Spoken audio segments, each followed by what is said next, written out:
I don't know. What's going on, YouTube crew, YouTube family, YouTube live? What is going on, everybody? It is Thursday, Thirsty Thursday. Um, I am by myself again because I fucking fired Hobbs. Not playing. I ain't fire him yet, but I will eventually. Um, he actually is having computer issues or some shit. We were actually having a really funny laugh about it. So he went to go fix his computer, try to update it. So he'll be back in a few minutes. But man, oh man, alive! This market did not do what I thought it was gonna do, which was take the fuck off yesterday. Instead, we pretty much got a damn much of nothing burger. To be honest with you, if we go over to the daily real fast and look, we're still green. We still have not printed a red candle in we printed 2 red candles in the past 2 weeks. This I thought might be a red candle, but it didn't close red. So at this point, the market can go up, the market go down. But hopefully everybody had a great day trading yesterday. I think I went 1 for 3 yesterday. I won 1 trade after the stream, and I lost 2 trades, and it was across 2 different accounts. So pretty much flat in one account, and then I was down, I don't know, maybe like $200 in the other account. So not too crazy of a day for me. I think Hobbs is 1 day away from being funded on his Apex account, and I think he has a pretty funny story about his other account that I'll force him to sell because it was kind of a crazy story. But I can't hear him. But yeah, it's Thursday. It's Thirsty Thursday. We had unemployment numbers come out today, and the market's looking pretty bullish off that news. And I think well, it's not good until he shares his screen because we won't know. And he got to come in here. But I forgot. We got other big news today too. We have other big news to drop to y'all. I'll wait till Hobbs gets in here to tell y'all the other big news. Y'all might have seen it, but y'all probably didn't because none of y'all look at the description. So hint, hint, look at the description if you want to know the news. But yeah, we'll get into that too. So now I'm just kind of waiting for Hobbs to come back. He's in the Discord, so.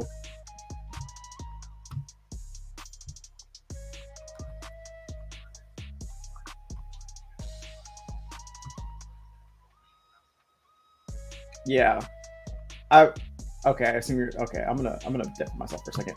I'm just waiting for Hobbs now at this point. I'm waiting for his ass to get back in here. I don't know what the fuck he's doing. He's taking forever, but I'll go through the comments. Good morning, Micaiah.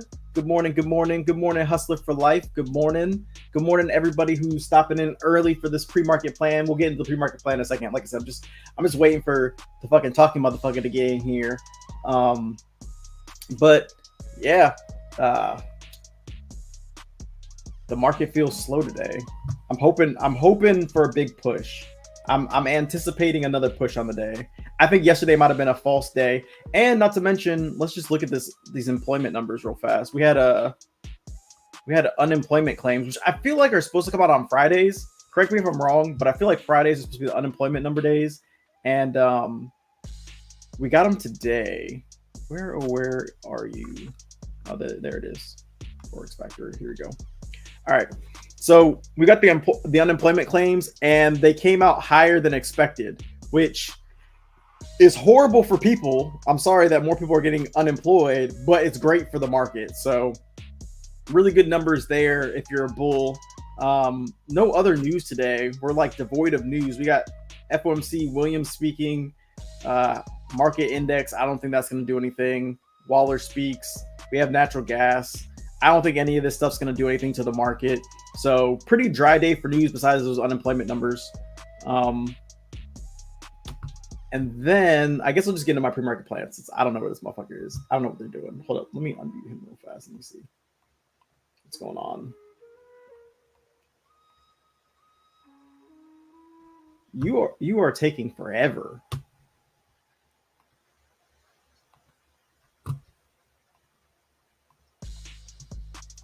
All right. Oh, yeah. Well, just let him know he's taking forever. I can hear him. Okay. All right, I'm going into my pre-market plan. He ain't got no fucking job.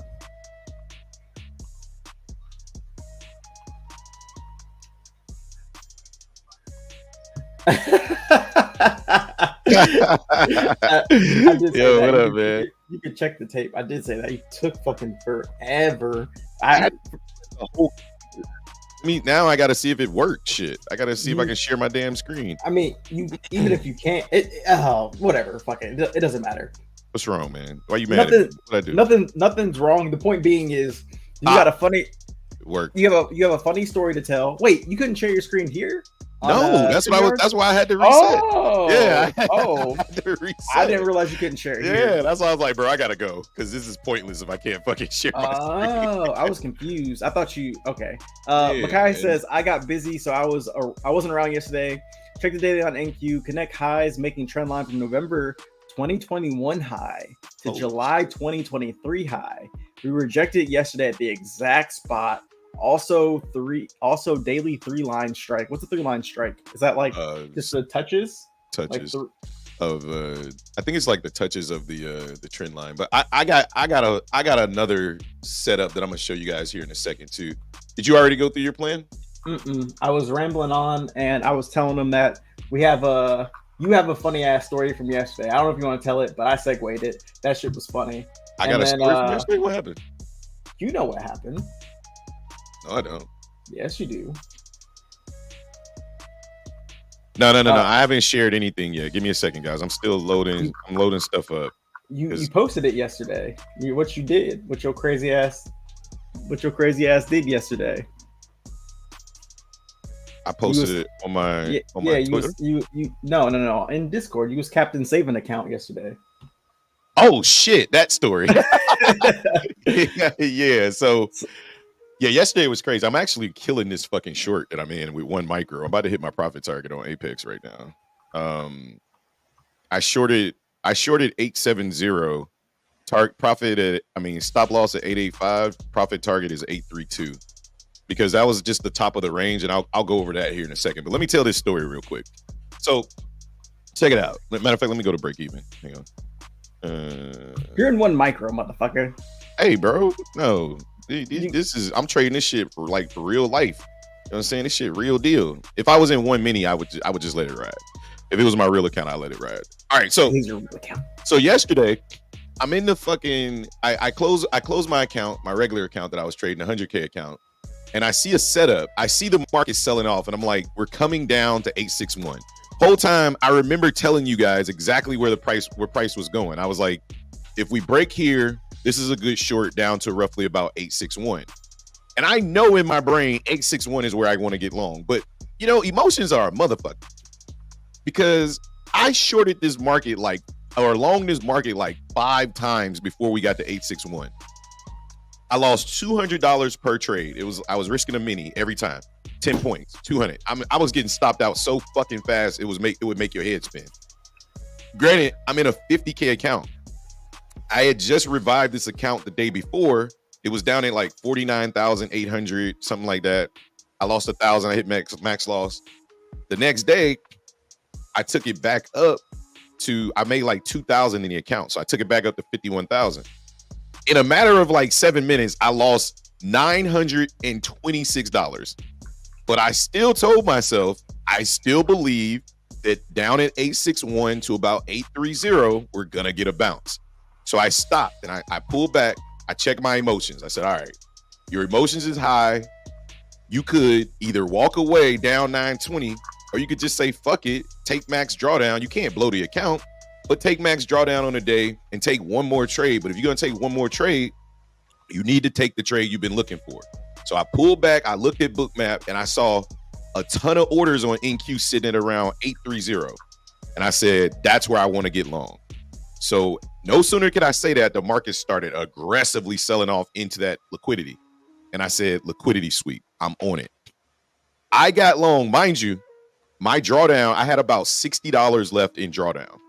I got long, and I'll show you guys the fucking images from the Discord, but I got long at 844.50. I took 0 drawdown with 2 minis. So I could only be wrong. That's crazy. I could only be wrong for 3 points. Or maybe 2 points before Topstep would have kicked me out. I took 0 drawdown on the trade. This thing ran up 50 fucking points. I made $2,000.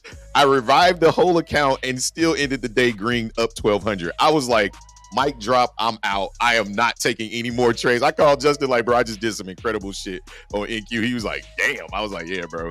So today, I actually took another trade. It was last night or something. It was like 10. I got up. I was sleeping on the couch and my wife was asleep. So I was like, shit, I see a little setup real quick. So I wanted to get a little bit of a cushion today because my goal is to try to make, I think I got to make like an extra 1,900 in total. So I got like a little $400 cushion to start the day off with because I saw a nice little setup last night and I took it and I'm glad I sold it because I was long in the market into this range that I'm going to talk about here in a second. But once I saw the range, I was like, all right, let me get long here. I took my profits off. I think I made like 30 points. I've just been playing one mini on the 50K account. Let me close this trade because we over here acting up. I don't like it. $11. Let's go. Let's fucking go. Last trade of my fucking 50K non-funded account. Tomorrow I will be funded on Apex. I will start my official funded journey. Let's fucking go. But let's get right into this pre-market plan, ladies and gentlemen. First of all, good morning to everybody. I was trading past 5 p.m. No, yes, I was. But only because I was gonna go to bed. It was like 10 p.m. and it wasn't the other. It was the account that's like the YOLO account, the 50K account. It wasn't the 100K account. Damn, I didn't think she was in here already. Love you, babe. But got him. So, all right. So let's jump right into this pre-market plan for NQ over here. So there's a lot going on with NQ. So I want to take my time and kind of walk you guys through this here. So I'm gonna go to the 4 hour here and take VWAP off right there. Okay. So macro. All right. This is the range that I'm talking about right now, right?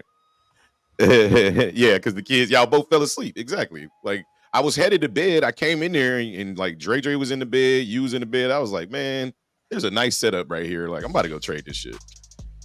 But anyway, so macro, we have pulled into a potential consolidation at the previous day low. So we got the previous day low at 83225, 15,83225 right here. Okay. So it's the previous day low in this 15-minute supply zone, and that's being generous. The top of the range is actually 15,881, but there is a 15-minute supply zone right here at 89425 through roughly about 898, right? So we can look to trade the zone or trade the range, right, until we break the extremes, meaning we break extremely to the downside or we break extremes to the upside. All last night we stayed in this range. I mean, if you look at the 1 hour, look at this. All London session from 9 p.m. Tokyo all the way into 3 a.m. through the London session, we stayed in this range. So this is 100% a range, okay? That being said, what is the overall telling me, right? If you guys haven't done so, I encourage you to do a daily Fibonacci retracement. And when you do the Fibonacci retracement, I want you to go all the way down. Where did I get this from? I went from this swing low, right? From Monday's low. I did a Fibonacci retracement from Monday's low to where we went to the highs yesterday. And I'll be damned. Here, let me change this color on this fib so y'all can see it. I'll be damned if the fib didn't land us. Damn, that ain't gonna work either. Y'all see that? Probably not. Let me see. Let's go with purple. Nah, that's too dark. Y'all get the point. There you go. Pink will work. Okay. Pink usually shows up really well. Okay. Fibonacci retracement sits right at this level that we keep fucking tapping, right? Every time we tap the 61% at 15,826, we go back up. Every time we come down here. Now remember, if you go back and watch the streams from the beginning of the week, I talked about a huge buyer being down here at 791. And this is why I have this line right here that says night, right? Because the way I'm looking at this is if we get below 791, this market is going to go for a little bit of a trip. And then I actually drew a picture of what I think the market is going to look like today. But if we look at the macro, we just look at what we printed on the daily yesterday. We had this aggressive uptrend, and now we printed what some would call a tweezer top. some would call a doji, some would call the beginning of an evening star. However you want to look at it, this is a very bearish candle, okay? And if we can't get back on the other side of that candle, it's within reason to believe we can only go one direction, which is down. Why do I think we come down even further than the sevens? And potentially, if we start to come down, I think we come back into the sixes, because we have this huge demand zone, this unmitigated area right here between 612 on the daily and Monday's low, right? It would make sense for us to come all the way back down here and retest this demand. I think the market's well overextended, and I think we're due for an aggressive sell-off. I think that started yesterday, and I think that that's more what I'm leaning to play today. And as long as we stay in this range, I'm just going to look to scalp the range, right? Like I'm cool with that. But here's my pre-market plan. Without further ado, let's just get to it, okay? So 15-minute supply zone, as I talked about before, I'm bearish up here. So weak rallies at 15,894. That's actually the trade I just took. I just took this trade into the top of this range at 15,881. I got short a little early, and then we got a little push, but I put my stop above here, and then we got the push straight down. My target was 834, and I probably could have held it, but it really made no sense to hold it. I just needed a trade to open and close on Apex. So I'm looking to short weak rallies into this supply zone on the 15-minute through about 15,912. And then we can target the previous day low, that area that we just discussed, right? Like I said, for multiple reasons, this area is very important, right? And then from a bullish standpoint, it's the opposite, because we're in this range. If we get down back to 832, just understand that you're scalping a range. So you shouldn't be looking for 100-point moves until we break to either side, right? But if we come back down into this 15-minute, into this previous day low, and this basically area of support that we held overnight, between, 822 and roughly about 832, then I can look to target longs into 881 and then 894, okay? If we get aggressive to the extreme side, the other direction, right, then I'll be looking to trade weak rallies. Where the fuck is my, okay, here it is. I'll be looking to trade from a bearish standpoint. I'll be looking to trade weak rallies into this 1 hour supply zone for, again, multiple reasons. If I don't know if you can see this, but behind here is the previous day high that sits at roughly 97775. But it's also a 1 hour supply zone at 97350. If we can come back up there, I think, again, sellers will step into the market and be looking to trade this market down into previous resistance at 15,928, which is basically this little high candle right here. Okay. Then there is this guy, support from July 23rd. Okay. If the market starts to sell off, I don't think we sell off all the way down here right away. Right. What I'm looking for is a midway point. So what I like to do is I like to go back in time, and I like to find support, right? Not demand, not, none of that, not supply. I'm looking for support or resistance. And you can see how many times we tapped inside of this box, right? It acted as resistance here. It acted as support here, right? It was resistance here, you could argue, right? And so I'm basically using this area as a landing zone for price, right? So if we break past my night area, 791, and I'll just draw you guys what I think price is going to look like, right? This is my thought process. This is what I want to happen. It doesn't mean what's going to happen. We already got the push up and fail, because that's the first thing I drew. Then I think we break past the previous day low, finally, come past the night zone, get down here to roughly the 50% retracement, do a false breakout into demand, come all the way back up, tap previous day low, come all the way back down, break through this demand zone, and then we do a free fall into the lows down here before we consolidate the rest of the day. That's my thought process. I hope you enjoyed it. We'll take a picture of this, take a screenshot of this and see how accurate this ends up being at the end of the day. So those are my thoughts. Justin, yes, good sir. Yeah, my thoughts are pretty consolidated. I'm trying to simplify all my plans, because sometimes I don't know. Never mind. Okay, whatever. So 15 minutes, 15-minute demand zone, 4505, right? We're getting close to it. Almost caused a bounce earlier in the night, or actually overnight. And now we're coming back into it. The sun was getting a little bit stronger, so maybe it might work, maybe it might not. But I'm gonna be looking for bounces at this 15-minute demand zone first. Also, it's within this 4,500 level where there was like 3,000 delta from the rally that happened on November the 14th. So could be an area where bulls are looking to defend. If we don't defend that, then my next area of interest is going to be 4488 for a potential bounce here. If we get through all of this, then we're probably coming down because, this massive candle, they're going to give it all back. Like Hobbs was saying, there's not a lot of volume that got traded through here. So if price doesn't reject, then it'll just swiftly and very quickly move down and we'll get a major sell-off, right? Might take a couple days to do so, but definitely think that we're going to pull back if we give back these two demand zones right here. And then to the upside, if we do end up bouncing, my target's going to be 45, 29, 25. That's a 15-minute supply zone that we made yesterday. All of this I'm considering supply. And then I'm just kind of marking off these previous highs right here as places where we could reject. Just more areas to look at within this bigger supply zone. And then if we break out of this range, because I'm basically looking at this range from 4541 down to 4505. If we consolidate here, then that'll be pretty bullish for us to go higher.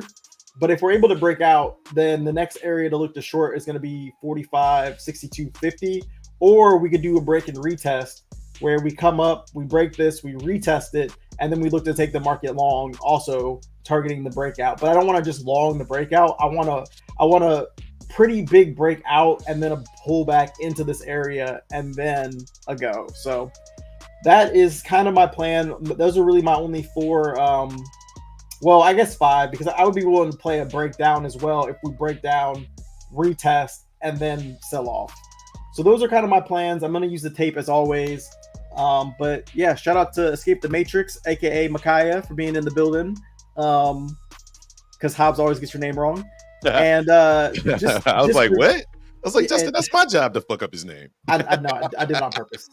And yeah, I'll let Hobbs tell y'all the other news. Oh, did you post it in the thing? Oh, so for everybody that's been asking, we talked about it last night, and we decided to go ahead and open up the Discord because we do plan on raising the price, however, later on down the line. But for now, we was like, you know what? If people want to come in here, it's all good. So Justin's gonna post the link in the chat. If you want to join, it's $15 a week. You can do it like that. You can just test it out for $15. See if you like what you're getting, and then if you want to continue, it's $40 a month. So the link will be posted in the top of the chat every single day, and if you guys want to come on in there and hang out with us, that'll be great. If not, you can continue watching us on YouTube, and that's completely fine as well. But we did want to open up the Discord to more members if you guys wanted to join, and if you get in now, you'll be locking in that price. So whenever we decide to raise the, look at this market's doing exactly, motherfucker, I should have held on in my fucking position. Anyway, but if you get in now, you'll be locked in at that price. Like we won't go up on you, but we will give like a month notice before we go up in price. So just a heads up, we did open the Discord. If you guys want to join, like I said, the YouTube membership, not YouTube membership, the link will be at the top of chat when Justin posts it up there. Yeah, I already posted it, but like Hobbs was saying, we're not really gonna advertise it. It'll be in the it'll be in the description. But if people ask or who we're talking to, Discord, blah blah blah, we'll mention it. But we're not gonna be pushing it or like being like, yeah, everybody needs to join, blah blah blah. Like, no, it's completely optional. Like I'm my main focus is on my trading journey, but if we have people in here that are consistently asking and really looking for a community, I'm not going to deny you that opportunity. So far so good on the plan. Let's go. Hey, let me show you guys my Discord picture this morning. Like, I woke up this morning. Normally I go to the gym, but I didn't go to the gym this morning, so I had like all this extra energy. So I was like drawing on my phone. I was like, this is what I think the market's going to look like today. So let me show you guys. While you do that, Black Beauty Machine says, we here. Good morning, Black Beauty Machine. Tay in the building says, good morning, all. Morning, Tay. What's goody? Exit full screen. Okay, that's some new shit. I swear, Apple always adding some new stuff. I didn't even know how to minimize the damn screen. Oh, So this is what I Trista, wrote. Go ahead. Trista, are you there? Okay, she's not there. Never mind. Did you mute? Did you mute yourself though? Oh no, I'm Oh, not she's muted. there. She's there. Are, She's there. are you hearing me double or no? No. Wait, you can't hear us, or you can hear us? Oh shit, Tay's back, Justin. I said good morning to Tay. I said good morning, Tay. I didn't see it. My wife told me to say, when you come into building, I am somebody's bitch. Oh, that's why she gave you the eye. She's like, how you gonna respond? How you gonna respond? Hey, I am somebody's bitch already. Okay, all right. Wow. I'm just messing with you. Good morning, Tay. My wife was like, "What you gonna do? What you gonna do?" That's But anyway, look, look, can you hear me, Tristan? this was. Hold on, Jesse. Let me get this out. Okay. So this is what I drew on the daily. This was my phone, right? Like I was looking at the daily and I saw this evening star potential print right here. And I told everybody in chat, I said, break past previous day low, come back up, retest previous day low, break through this support, come back up and retest this support, break down completely and come down to 607. So if this is right, y'all better screenshot this shit because you know I'm gonna be talking shit on Twitter. So, but yeah. Lord. Okay. Tristan, can you hear me on can you hear me double if you're watching Hobbs or no? Did he fix it? Okay. Yeah, I don't know what to do then. I don't know. Not I'll just mute myself. That's fine. I just wanted to know. Black Beauty Machine said stocking this TGT Cree. What is TGT Cree and stocking? I don't understand. Disney, Target. Oh, fucking Disney. Okay. They're looking at options. Okay, I was super confused. I was like, you're stocking this and TGT and Cree. Yeah. You know what I just learned? I just learned that Target tracks all my purchases on their Circle app. I didn't know it, and I'm now a little upset about that, but whatever. Target can't buy nothing for secret at Target, so fuck Target. Look, Never Target, going there Target again. Target don't care nothing about you. Never going to Target ever again. All right, ladies and gentlemen, please, thank you so much for stopping by the Trader Shop. If this is your first time in here, we treat everything like a barber shop in here, including tips. Make sure you tip your barber. It's rude if you don't. So make sure you tip the barber, aka hit the like and subscribe button. Turn the notification bells on so you get notified every time we go live and or put out a video. That being said, one more thing. Follow it, man. There we go. All right. That being said, follow us on Twitter. T Hobbs at damn. My name is T Hobbs at _ Trader Shop, and Jay Seals at Seals the Gains S no Z. Right. So make sure you follow us on Twitter, like and subscribe, retweet the stream, all that good stuff. And good day, lucky trading or happy trading. The market is open. Let's get it. And there's the dumpage. So far, so good, Jay. So far, so good. I'll let this dust settle. Oh, you're asking if that's Kroger. They've been trying to break this dude down at 830 all night. Let's see if they can get him underwater. Oh, profit target smash on Apex. Let's fucking go! All right, we're done with that account today. Go ahead and close that off. I should have took that same trade. This is a bounce area. This would fall into the range thesis. So buyers need to defend right here.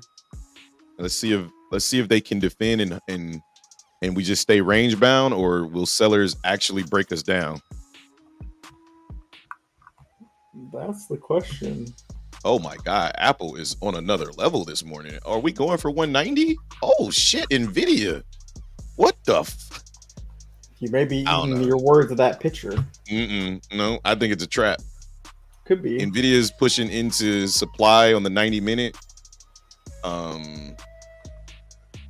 Tesla's coming in the previous day low. Remember, how we start is never how we finish. But Apple has a rally into 191.68. There's one more supply zone up there. So let's see how price reacts when we get up there, if we get up there. Yeah, this could I just ain't be a eating my words. pullback. I'm standing tall on my shit. If it's wrong, it's wrong. But I know what I'm seeing on this damn daily. Let's see if it plays out though. That's the question. See if the market agrees. It's the only thing that matters. That's true. Nice little lower high being put in after Bulls defended down there at those lows. We're putting in a lower high on the tape here, so let's see if Bulls can push out of this. It's a lot of selling going on down here, but also a lot of buying. So Yeah, we're rejecting the POC. oh, For Kroger the is day. KRE. Okay, Kroger. Oh, is it Kroger? KRE? Who watches Kroger? That's Who what. trades That's what. Kroger, dude? Well, Makai was actually trade this? asking. Makai doesn't know. He said Kroger question mark. Oh, he's guessing. Oh, okay. Yeah, he doesn't know. I didn't know people traded Kroger. I know people trade Target and Disney, but I don't see why you wouldn't trade Kroger. I mean, oh, here we go. All right. Buyers yeah, 8. I'm telling you, this market gets real selly outside of this green box, y'all. I'm telling you. A break below 822, this market's going night-night. And here, that was the trap. Let's check Apple now. Let's see. See if they trap some buyers here. Ooh, Nvidia just rejected its 90-minute supply zone aggressively. I think it's a trap. Yeah. Oh, Apple Bulls are defending on that double bottom. Let's see it.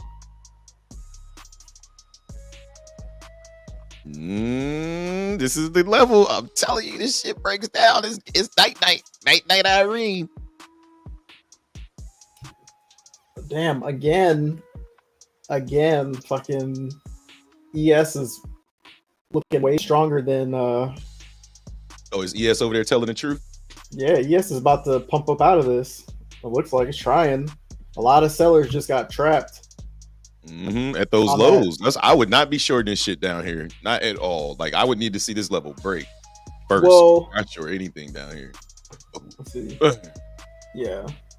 Well, again, ES looks strong when NQ looks weak, but if NQ breaks down, ES is breaking down with it. So, well, they're fighting down at those lows. They just defended again. So, well, ES is not even near its low. Yeah, and the stocks are agreeing with ES, not with NQ. So maybe NQ's just struggling. Yeah, we'll see. We're coming up for a second test up here. Trying to break over the POC. But okay, yeah, we're getting bullish now. Yeah, but NQ is too. We're getting orders underneath. Let's see if it holds. VIX is pushing down as well. So we also held the value area low right there as well on the 5 minute. So pretty nice. Still too early to take a trade, but longs would worked out really nicely so far. Just got to hold above the POC. And for any of you who don't know what I'm talking about, POC is POC. I said POC, point of control, my bad. Okay. I was like, I think they know what POC is. I think you need to Shut up.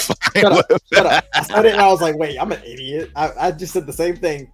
You don't know what POC is. It's spelled POC, motherfucker. No. Yeah, POC is spelled POC, in case y'all didn't know. It's like, right? Actually it's spelled PAC. and yeah, right. And if you dope, you got 2 POCs. You don't just got one. You got 2 motherfucking POCs. God damn it. But anyway, Black Beauty Machine says no. ETF CRE is banks. Yes. I just learned that when I clicked. I was like, what the fuck is this? And then ruin the trend for futures. Why is it at most says job numbers ruin the trend? I honestly didn't even pay attention to the job numbers. I probably should have. They were good. They were good, as in they were bad. As in they were bad, right? Like, yeah, okay. That's why the market rallied, but then it dumped because everybody came back to reality and was like, "Yeah, we're gonna sell because we're up so much." Yeah, that's what I was gonna say. Is like, I feel like after CPI, like, we got the rally. Is like, this market needs to cool the fuck down. Like, even if we get good news, to me, good news is still gonna sell the market off because we're just up too high. In my opinion, the market doesn't give a shit about my opinion, but that's just the way I'm looking at it. Like, I'm looking for a sell-off today potentially, but Nvidia's coming the fuck down. That's why NQ is struggling so bad. Nvidia rejected the hell out of this supply zone on the 90-minute. Yeah, Apple's back up to 190. So, but and Microsoft is pushing too. So maybe Nvidia comes back and gets this retest of this demand zone here.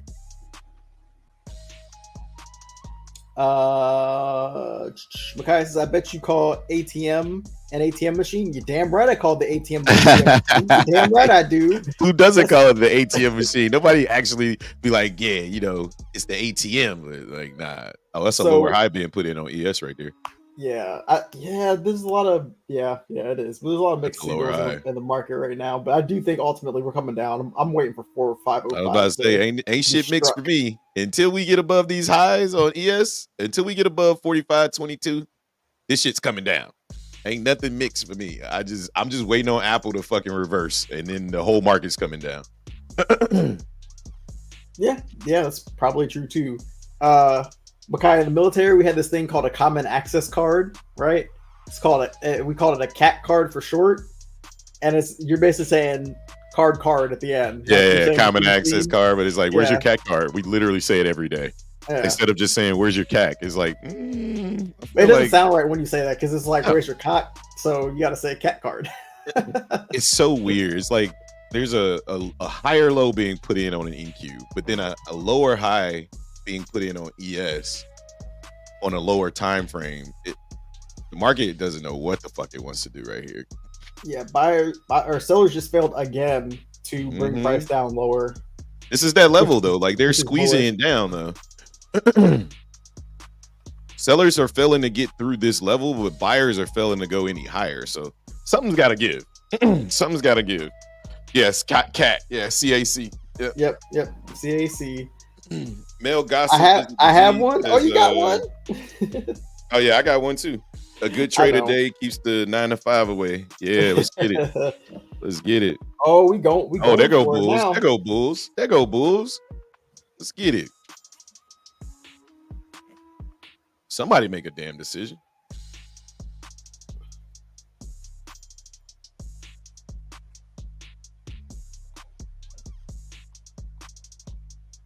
Let's see if Nvidia got that reversal. Now Microsoft is still pushing this market. Microsoft just what the fuck are they selling over at Microsoft? It's got to be cocaine that they're selling. Like these motherfuckers went through their all-time high and still haven't even retraced back to it. They just keep going higher.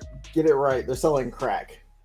Yeah, crack. Yeah, they got to be selling crack cocaine over at Microsoft because these motherfuckers they only know one direction, bro. Like they just keep going up.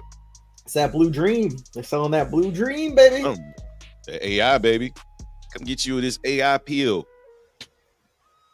Yeah, for me, still nothing for me to do. Just waiting to see how this plays out. Like I said this morning, we're pretty range bound, guys. Like, you can play in this range. I think it's a good safe bet to long the market when we get into this little green box down here at these lows.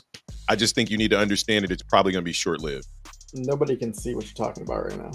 Oh, my bad. I thought I clicked on mine. So yeah, these lows down here in this green box, basically 832, which is what we talked about for multiple reasons. We keep tapping. Let me go to the 1 hour right here so you guys can see. Apple to up since birth. Yeah, bro. If you look on the 1 hour, this pink line right here is the 61% retracement from the swing low to swing high starting from Monday. And you see every time we tap this line, we go right back up. So I think the market's trying to decide if 61% is enough or do we need to go back below 50%. So it's a lot of buying, a lot of selling happening in this area. So I'm just going to let it play out and then, play it accordingly. I mean, this is a good bounce area, but it's also an area that sellers have been trying to break through literally all night. Like the overnight session, we spent the entire night in this area. Look at the hour chart. From the Tokyo session of close of our session at 1500, 1, 2, 3, 4, 5, 6, 7, 8, 9, 10, 11, 12, 13, 14, 15, 16 hours we've been in this range. So it's got to break at some point. Hey, Black Beauty Machine, this ain't the first time this man has done this. Oh, damn. Not a bro, a female. Winona Ryder's twin, people say. Black Beauty Machine. Winona Ryder's twin? My bad. You know, we actually get in comparison to when we used to run the crypto shop, first of all, shout out to the ladies. You know what I mean? Drop one of them clues bombs for the ladies. But in comparison to when we ran our other YouTube channel, we used to run a channel called the Crypto Shop. We never got ladies in there like damn near ever. Yep, since we started this channel, like there's like I think we got about 5 or 6 ladies that come in here, including my wife and Justin's wife. And you know, I appreciate y'all, man. I love it. I love it. I think more women should definitely take trading up as a hobby. If nothing else, learn the skill, you know. Yeah. This shit can pay for a lot of stuff, you know, if you figure it out, you know. So pay for everything. Yeah. Everything on me. Everything. Looks like Bulls are still defending. Looks like we may finally push up out of here. I don't know. But we will see. Looking weak still. We still ain't got above these highs. So for me, it's still weak. I think Microsoft is the only thing holding this fucking market up right now. Well, and Apple. Apple's still pushing. Nvidia is just taking its sweet ass time. So maybe we're just waiting on Nvidia to go back up and then we'll push. I don't know. Either way it goes, I'm just waiting until we get some type of structure that I can trade. Right now, this is kind of scalper's territory, and I'm not a scalper. I actually suck at being a scalper, so I just wait. Yeah, see, women don't like crypto as much. Yeah, it's too much drama. I don't blame y'all, man. It's way too much drama in crypto. That's why he said guys. There's money to be made. Don't get me wrong. Like I made a lot of money in crypto, a lot. But yeah, just the drama and the social media is so toxic. I feel like with stocks and trading, it's just about that. Like this is just about learning, getting the knowledge and trading futures. That's all it's about. Like doesn't matter male, female, like it doesn't matter. Like if you know a skill and you can teach me a skill and you know we can talk about trading, doesn't matter. People just want to, you know, hear people talk about it. So for the most part, there's a few people out there that are kind of scammy. There's a few people out there that are that love the drama, but for the most part, I think the majority of people in trading don't have time for it. They're making too much money to care about all the extra shit, which is nice. And their trading isn't dependent on other people. Like in crypto, you really got to depend on a community. In trading, you don't have to depend on a community. I think that's the biggest difference. It looks like we're gonna potentially try to push up out of here. So, really good hold of the low, the value area low. We touched it twice, made a higher low, but the market is stuck. We're stuck at about 45.17. A lot of buying going on down here. Micaiah 55 says check the support at 13.15 and 16.05. Yeah, so those levels are exactly where we are. We're stuck. That's what I went over this morning, Micaiah. So I think we're speaking the exact same language, buddy. But we go to 13.15. And for you guys that don't know, 13.15 is 115. But right there is where I got the high, right? 881. And then the low is down here. I just drew a box around this entire low. So 822 is where I got the low. So that's why I said we're range bound until we break one of these extremes. That was an aggressive fucking 15-minute close right there. There we go. Yep. Now we're breaking over these highs. Yeah, let's see if we can get ES is in view. NQ isn't yet. But Apple and Microsoft are making this market go up. Look at this shit. Look at Microsoft. They just will not stop buying this shit. And Apple just continues to push. And now Nvidia is bouncing off its little 15-minute demand that it built right here at 44. So let's see if it can keep going. Let's check on the VIX here. VIX is inside 4-hour demand, but kind of just at a standstill here. Sold off on that 15-minute push up. But let's see what the Bears got to say about that push. Yeah, that might have been value area high for the day. That might have been a sweep of the highs. I was just about to say that. Tesla 1 hour flip bearish. Here, let me take a look. I got Tesla right here. This is the 1 hour. Yeah. Oh yeah. Yeah. Rejected that previous day low too. Yeah. We just need to get that close above below here on the 1 hour. So yeah, Tesla's setting lower lows. But usually when Tesla pushes down, the rest of the market pushes up. So it's just a trend that I kind of I'll be watching a lot. So Curious to see now if we what we do at pre-market high. A lot of people. This could be the area where we reverse up here, pre-market high. Probably a lot of yeah, stops sitting up here. A lot of shorts cover. another lower high put in on NQ. Look at that 15-minute break and retest. But this area again down here is just so fucking strong. There's like I said, that Fibonacci. This is literally the 61 to 50% retracement area from Monday's high or Monday's low. So I'm just waiting. I'm waiting to see one of these areas break. I think these are good areas to scalp the market if you're a scalper. I'm just waiting to see this area break. If this area doesn't break, I will not trade this shit today. I will not trade in this range. I don't trust either way. I feel like either way is a trap. Micaiah says, be back later. Got stuff to do. Good luck, y'all. Up 1,500 on a day and have runners stop below that level I mentioned. Let's go. Loper, guess I'll go fix my. I don't know. I read that. I don't know. Can't find a trade nowhere. What's a P stash? Is that a shot? Is that a shot or is like I don't know. Let me know if them shots. I mean, be clear. You know, like I don't know. You know, hey, look, you better recognize. I'm confused. We also grown over here, Loper. So I'm hoping that wasn't a shot, but you know, whatever. Wait, but is that like is he talking about like a child? Porn stash. Got you. Stash? You don't know what a porn mustache is? You know, like the old time porn stash. I don't understand the reference. I know what it is. I don't understand the reference. That's what I'm trying to figure out. Well, he said, "I'll go fix my porn stash," and then can't find it. Oh, he's saying like he'll go do something else since we can't find a trade. Yeah, like fuck with his porn stuff. Okay, maybe that's what it is. All right, here comes the push out of this area. Let's see if we can get aggressive out of this area. Hard drive. For the record, Loper, there are trades. They're not trades for me. I've literally called out this entire range. I told you the exact number where you could trade. I said 820. I said between 832 and 822, look for longs. Guess what? The market went long. And I said at 881 through 894, look for shorts. That doesn't mean that I have to trade it. You can do whatever you want, right? I do not want to trade this range. You can do whatever you want.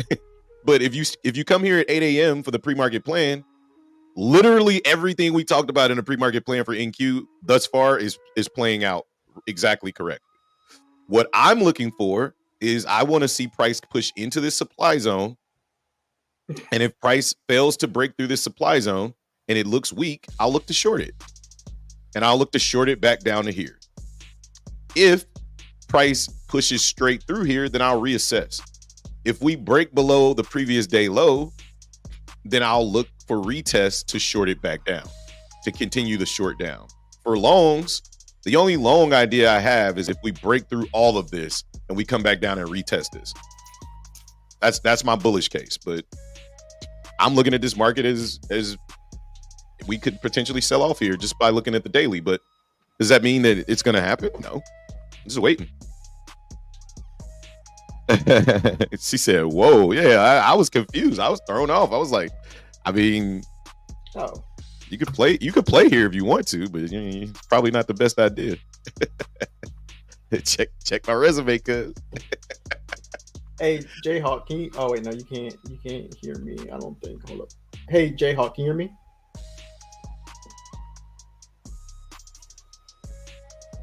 He might be away. Okay. What you need from Jayhawk? He had a problem, but I just want to make sure he figured it out. I think he might have, but just trying to make sure. Wait, can you hear them? Are they talking to you? No. It was through Twitter. Oh, okay. I'm like, bro, no. They're on these random things. I'm like, can I get some context on what you're talking about here? I have no idea what you're talking about. Yeah. Nah, it wasn't a big deal, but he's in the stream, so he's good, I guess. All right. We're rejecting those highs, looks like, again at 1581. Again, trying to continue staying in this range. At some point, we got to break out of this. I don't know if it's today. I don't know if it's later on. I don't know. I just know right now we look bullish. And then when we come up to these highs, we don't look as strong anymore. So see what happens. Apple, god damn, Microsoft just has no chill, bro. Look at this shit. Apple rejected hard. Apple rejected, but Microsoft didn't. Microsoft is up $3 and still climbing. Look at this shit. If this market turns bullish, it's going to be because of Microsoft and Nvidia. Look at this shit. Microsoft all-time high. I just want to remind people, Microsoft's all-time high is at 367.13. We broke through that shit like a couple days ago. We retested it on Wednesday and went even higher. So, like I said, whatever they're selling over there at Microsoft, like, get you to them, because clearly it's the move. Yeah, the market's starting to struggle to break above here though, and Apple is Apple had a pretty hard rejection up there at its high. We'll see. We can continue pushing. I don't know. I'm not really at an area of interest. I might paper trade this short, but I wouldn't take this for real. I mean, we are at the high of the day and pre-market high, but I would much rather short up at the 15-minute supply zone. So I was just checking to see if we had any news. Nope, no more news on the day. All the news is done. Yeah, housing market index in 6 minutes. I don't think any of that stuff's really going to bring volatility to the market, but I could be wrong. I mean, it's just news. Sometimes the market waits to make a move before it waits till all the news is done. Just to note. And then we got natural gas at 10:30. All right, Microsoft is at 375. They are cooking this month. Jeez, look at Microsoft. This shit is not stopping. Look at these candles on Microsoft. Who's ever running options on Microsoft, they are short squeeze. I don't even know how you short squeeze when you're 10 points above the all-time high. And there goes the push. It's Microsoft. People trying to sell it off and just fucking people buying more of it, stopping out people trying to sell the top. Jeez. All right, breaking above that 881 level, that was a lot of buying. A lot of buying. Might try a scalp. All right, G Cart. Good luck, G Cart, aka Billie Eilish. You looking for a quick long into the highs or into the supply zone there? Or are you looking for a short? If you don't mind, are you a male or a female? I just want to get this right because you have a female picture. I don't want Hobbs to be like, yeah, bro, and be like, hey, I'm a female too. Hey man, look, I can't get it right. Everybody that I call a dude be like, look, man, I'm a girl. I'll be like, oh, sorry. All right, getting this aggressive push again. Microsoft is leading the way and doesn't look to be pulling back at all.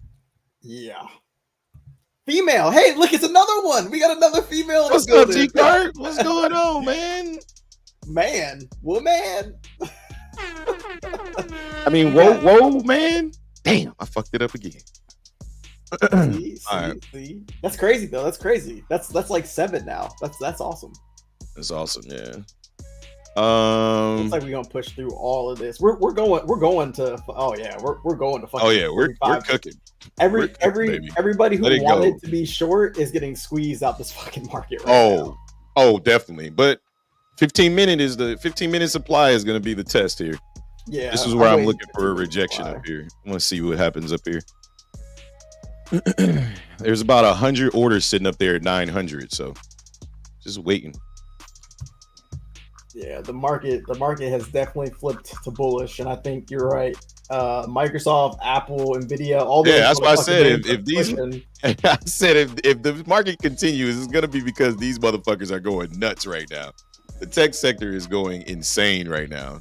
I don't know what the fuck came out or what happened, but unemployment, they was like, hell yeah, we fired a bunch of people, buy everything. Like, damn. All the CEOs was like, yeah, we fired people, we got more money in our pockets, let's go buy Apple, let's go buy Nvidia, let's go buy fucking Microsoft. There we go. There go the guy candles. Look at this fucking 15-minute candle. Jesus.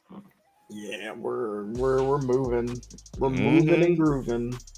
All right, snatching up this liquidity up here at 900 into the 900s. Let's see us engulf this shit. Like, there's no reason for it to stop now. Like, in Microsoft's not stopping. All right, 15-minute supply zone tapped here. Again, I'm not stepping in front of this train, but this is definitely a level of interest to me. So this thing needs to sell off and then come back and retest and pick me up. Oh, you If guys it's already gonna at sell off here. 15 minutes? Yeah, we're at our 15-minute supply zone right now. So looking for a rejection here. I want to see an aggressive rejection here, and then a breakdown of these lows, and then a retest of this area, and I'll look to take it short. So if not, I'll just stand by and see what the fuck else I can look for. But this is a level of interest for me here.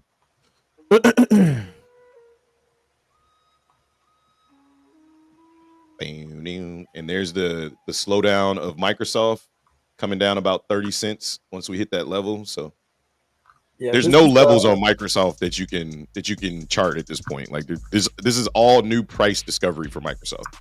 So this is the prior day POC on ES right here. So could see some turbulence here for price. Just great. My wife about to cook breakfast again. The world above. What's going on in the world above? I don't know if I've seen you in before. Yeah, I think you've been in. I think he was here yesterday. Yeah. Or she. Okay. Or she.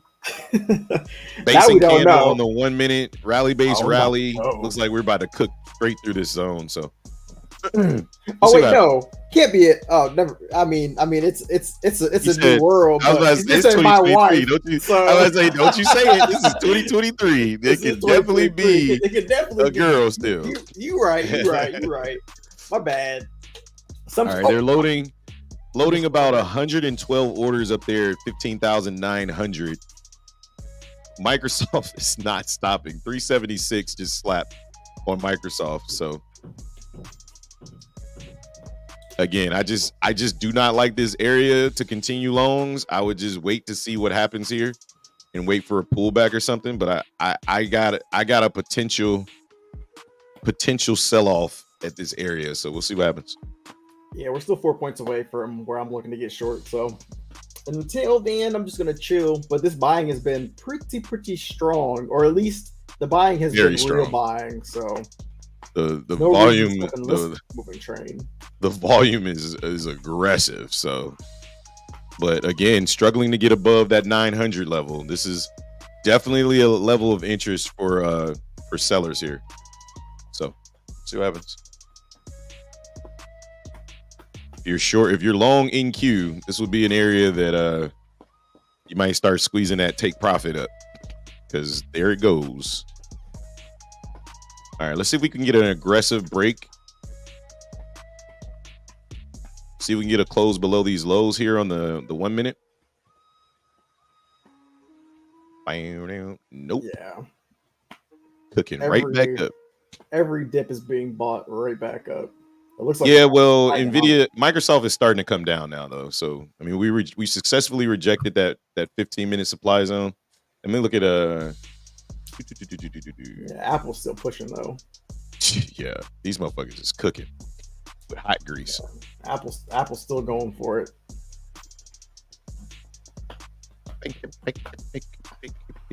And here goes ES. Try and just give me 4 more points, ES. Give me 4 more. It's gonna take you another 15 minutes, but whatever. Another higher high on the 15-minute just got put in, but let's see us get through these 900 orders. I mean, this level at 900. Like I said, I'll be looking for a rejection in this area.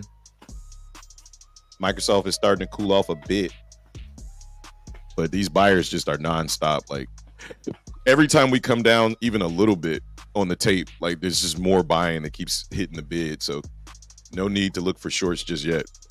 It's just an area of interest. But the market is like, that's cool that you're interested, but we gotta go. Yeah, Apple's still going for it. Apple is not. All right, they just tapped. Okay, so they just tapped that liquidity at 900 and it immediately reloaded it. That's what I like to see.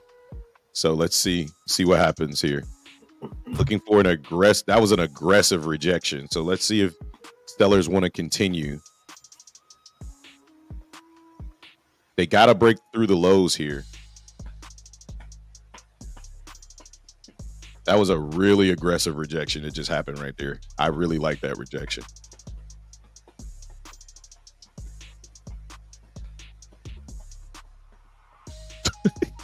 Buyers buy that shit right back up. Buyers be buying, baby. Buyers be buying. They came down. They was like, see, the old me. That was what I used to do. What I used to do is shit. as soon as I saw that rejection, I get short. Yeah, you're right? short of that shit. Yep. And then I fuck around and get cooked because they be like, bro, look at the trend. You know what I mean? Then I go back and look at the hour chart and be like, where the fuck did I get shorted? Why? But that's a second rejection right there at the exact same level. And we came up and we didn't go as low. And the CVD is kind of diversion right there. So we'll see. Yeah. I still like shorts in this area. I just want to see them sell it all first. I'm not going to be the first seller. Amazon is dumping. Shit, I don't have Amazon up. This shit's just looking really weak. It's looking very weak, real quick. Like, I mean, it's looking weak for these sellers. These sellers are selling weak. I think they're trapping their asses, honestly, to go a little bit higher. I don't think so. I think this is about to be a sell-off. But it might be. It definitely could be. I'm anticipating for us to continue. I was about to say, I'm looking at the 900 level, and they keep reloading the 900 level. We just had 3 taps of that 900 level, and each of them came up lower every single time. So we'll see. Yeah. Either way, I'm not trading this up or down, but it's not in my area. I needed to sell off. Like I said, like for me, I needed to come down. I like shorts. I just needed to sell off a little bit first, and then I'll get the break and retest. That was clean though. Yeah, we're starting to come down. Y'all pushed and made a higher high on the. Yeah, we made a lower high and then came right back up. Well, it's the same though.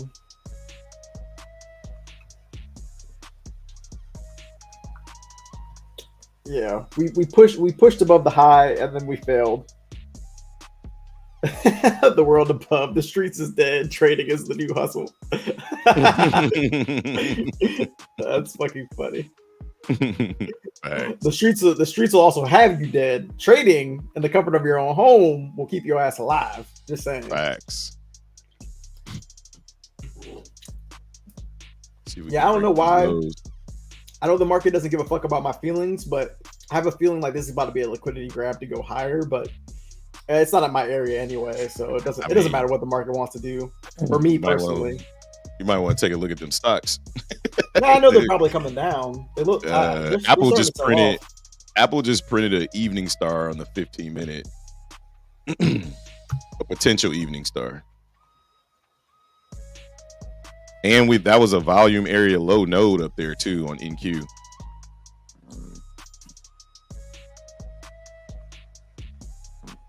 But we got to break below 881 for me to be interested with some volume. Or this is, like you said, this could be a nice little trap. Because on the 15-minute, the only thing we're doing is basing. Yeah.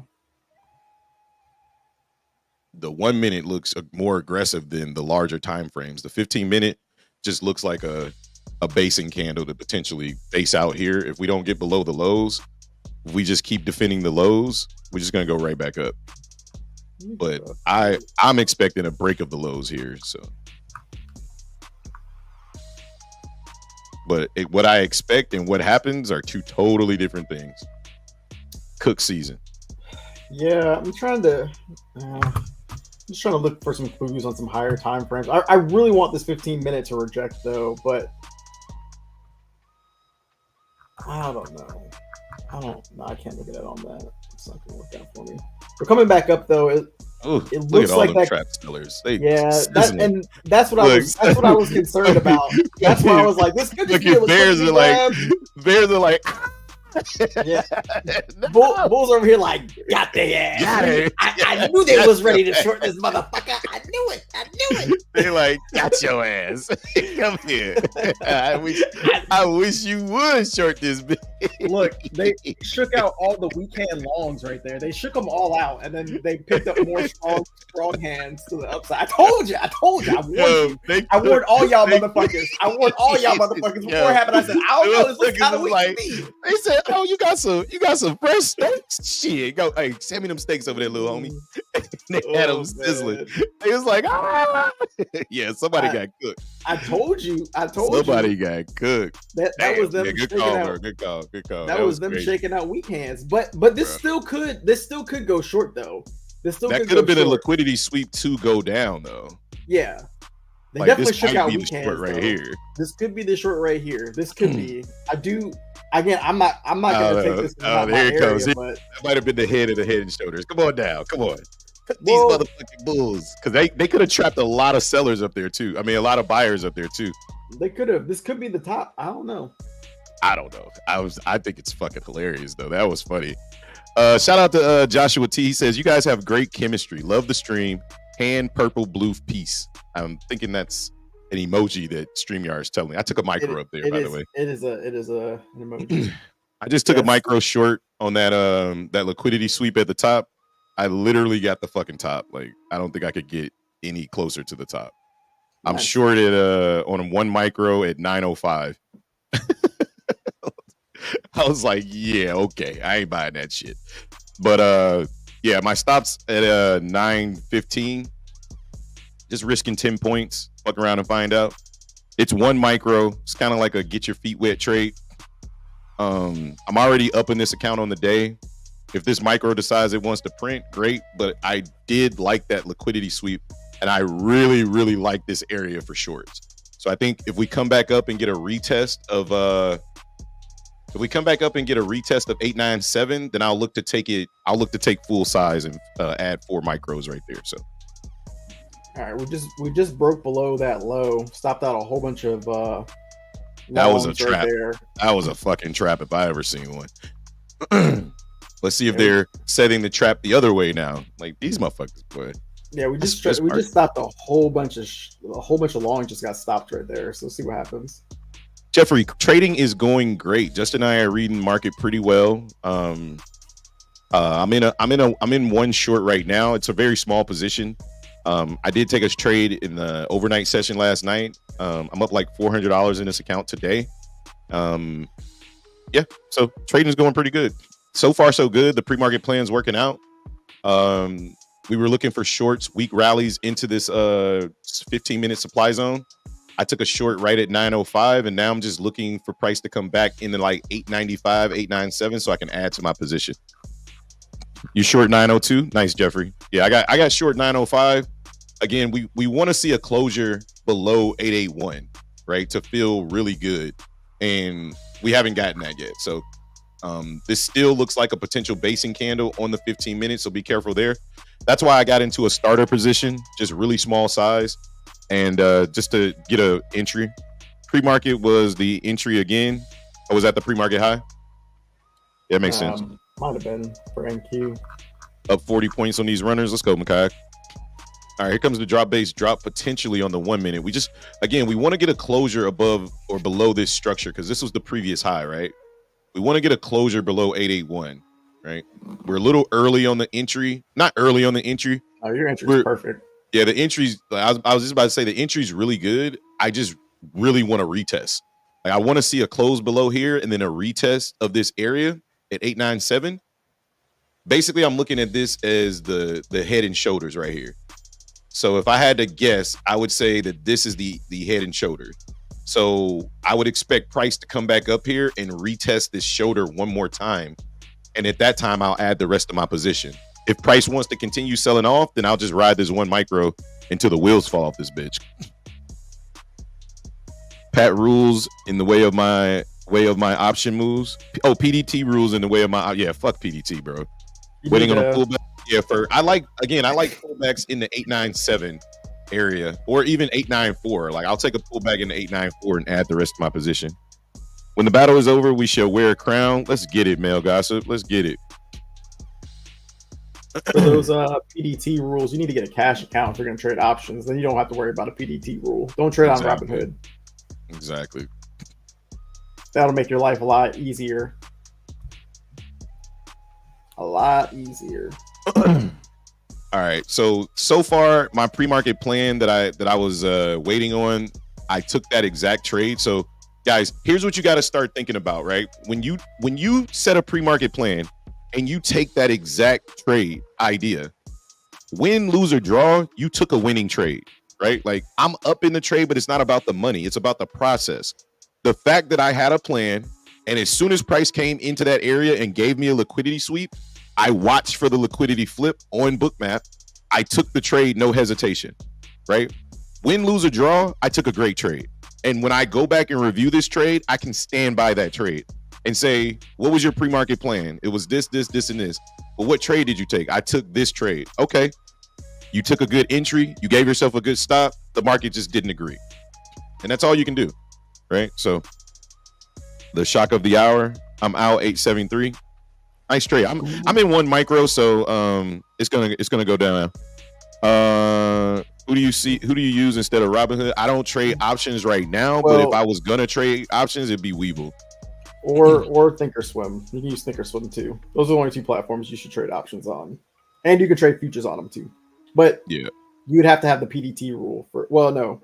You'd have to change your account. So if you're gonna trade options, just trade them on Webull or Thinkorswim. Robinhood is futures trash. versus options or both. I say both. I think for me, the VIX has to be a little stronger for me to trade options, though, right? Like I want the VIX to be a little bit more aggressive for me to trade options, because I want that volatility, right? Like, so I kind of wanted to add right there, but I'm gonna wait. I want to see if price comes all the way back up to 9.4. I think futures are better than options for most traders, especially if you're new. I think once you get seasoned enough, I think either one doesn't matter. Actually, I think if you're trying to make the most money, options is probably your best bet. But yeah, if you're brand new, futures is the easier instrument to trade because it's true price action, and you don't got to worry about the Greeks and all that other bullshit. And it's, picking contracts and all those other things. It's pretty hard. So I would say if you're just starting out, trade futures. Learn futures first, and then if you want to move over to options, then trade options. But yeah, I think that's great advice. I think yeah, damn, I literally got the fucking top of this bitch. Yeah, I think Justin's spot on. Like, I feel like as a beginner, I think futures is the way to go, right? Like that's the way that you should go. But like once you get more seasoned, like trading them both, once you understand options, you understand the Greeks, you can be much more lucrative when trading options. And I use that loosely because you can be just as lucrative in futures when you start to put on size and all of that, but with options you can make the money so much faster. Like, you can gain the points, you can get the points plus the speed, which equals more money, right? The volatility makes you money. In futures, the fact that we rejected and came down super fast doesn't matter. It just gets me to my profit target faster. That's all. Yeah. Real fast. I see your comment, Black Beauty, but the World of Us says I'm confused on Delta. Delta is like how much money you're gonna make per dollar amount. So it's like 0.2 delta. Like, as you get closer to your break even, the delta continues to rise, which means you're gonna make more and more money. So the short's working out really nicely though. And then Black Beauty says, what's your favorite indicator and time frame? I don't really, I guess VWAP for me, but it's not, I don't really need VWAP. I use it more as like a gauge for price and a target, but not really anything else. And then I don't really have a favorite time frame. As Hobbs' new as Hobbs' new favorite quote is, "Time is fractal." So whatever, that's on a t-shirt. Whatever time.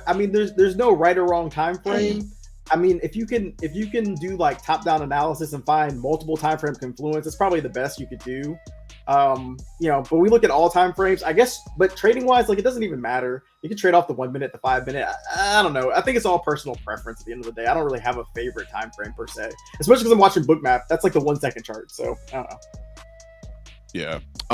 Jer says, yeah, I like Weeble Ferk.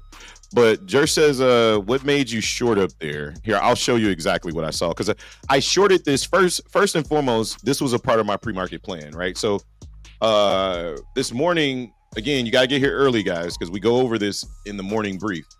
This morning, I knew we had we were in this range. And I knew bears were in control because if you look at the higher time frames, we've been setting lower lows and lower highs this entire time. We haven't been able to break. And then we pulled into this range. So when you get into a range, there's two schools of thought, right? We're either accumulating to go higher, which we still could, like this trade could still go the opposite direction. I'm just holding it because it's 1 micro and it's still working out. There's no reason to sell it.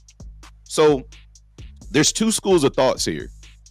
This could be accumulation. When we consolidate, it's either accumulation to get ready to go back up to the top, or it's redistribution to go lower. Redistribution means somebody's loading into a sell position to sell the market even lower. Okay. So knowing that information, that's step one. Step two is look for areas where price has consistently rejected or aggressively rejected. When we came down here at the end of the day, we sold off very aggressively. Look at this candle. That means that there's a seller aggressively and strategically selling off at 3 p.m. in the last 15 minutes of the market. That tells me he's going to want to protect his position the rest of the day or the next day. And if you notice throughout the London session, the Asian session, we couldn't even smell this area. So immediately when I saw this in the pre-market plan, I said, I want to short weak rallies into this supply zone, right? So that automatically, I didn't care about anything else that was going on in the market. I understood that we were looking bullish. And honestly, I wanted us to look bullish, right? Because I was like, we need that liquidity if we're going to continue to short the market and trap sellers. So what did we get? We kept seeing on the 5 minute, we kept seeing aggressive buying. And as soon as we tapped this area, all of that buying slowed the fuck down. And I'm going to show you on Bookmap exactly what that looks like, because you can see it here on a candlestick chart, but I'm going to show you on Bookmap exactly what I saw. So go to my entire screen. Okay, right here. Okay, so if you look on Bookmap, right, this was that area. Hang on, give it a second to load because my computer be slow. Debit spreads, naked calls and puts. I don't do any of that. I just play calls or puts. Hold on, it's loading up here, Jersh. So what I saw here, right in this area, we came into this first tap. This was the supply zone. And I even said it. I said, as soon as we tapped 900, there were about 100 orders sitting up here. And as soon as we tapped it, we closed off that area again. We sold it down and then we reloaded 900. I said, okay, 900 is now a level of interest. Okay. So what I was waiting on was an aggressive liquidity sweep to get everybody thinking the market was going to sell off. Now I'm about to hit my profit target here. And as soon as we got this aggressive liquidity sweep, I said, now I zoom in and I wait for price to flip. See, if you look at this aggressive candle right here, you see all this volume? This is 281 lots. Price does not go up. It instead, look at the CVD. As soon as we tapped this area, CVD came down. We tapped it again, CVD came down immediately. As soon as I saw this, I got in short at 905. I had a plan off the candlestick chart, but I entered short off what I saw on Bookmap that supported my candlestick chart thesis. And now we're up, I don't know, 55 points on this trade. Like my target is 50 points at all times. So I could easily close this trade right now and be done with the trade. Like it's a killer ass trade, but my profit target is 833. So I'm going to try to hold to my profit target and see what happens. So yeah, it was a banger ass trade. Like I said, we talked about it this morning. This is an area where price could reject. So I'm just going to close the trade. I don't need to prove anything. Like that's 50 points. That's all I try to look for is 50 points. Granted, it was with small size, but that doesn't matter. It's the process that you need to be focused on. Don't worry about the P&L. Worry about the process. Can you repeat that trade? And the answer is yes, yes, yes, and yes. If you can repeat that trade on 1 micro, was 50 points. I netted about $100, right? No big deal. But what if you can repeat that trade on one mini, right? Now that's $1,000. If you can repeat that trade on two minis, that's $2,000. You repeat that same trade on 5 minis, now you're talking about $5,000, and you're doing it without hesitation because you plan for the trade and you know what you're looking for. And that's what the hell we teach in the Discord. Link is in the top of the chat if y'all want to come on in. If not, come on over here and kick it with us for free. You know what's upsetting is I had a 5-minute supply zone this morning, and I took it off my chart because I was like, we'll go to 15. It's not that bad. And then we rejected that 5-minute perfectly. But on ES? Yeah, on ES. But I got to stick to my guns. I'm not in an area of interest. I saw it on the tape. I saw exactly what you saw on the tape as well. But because it wasn't an area of interest for me, I just didn't take it. And look, great call getting out because that's why I got out. Right off the value area low again. I saw the absorption. I saw the 5-minute demand zone. I said, this is where I would like to get long. I said, I'm out. Oh my God! I'm over here reading the chat. David Jackson says, "T-House load a nigga $1, man."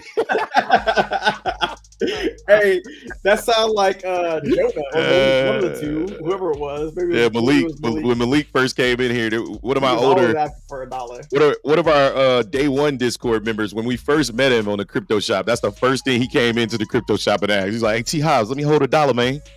Yeah. And another reason why I sold that position, guys, is this kind of fits the idea of us being in a range, right? Like understanding the range, I'm playing with the shorts.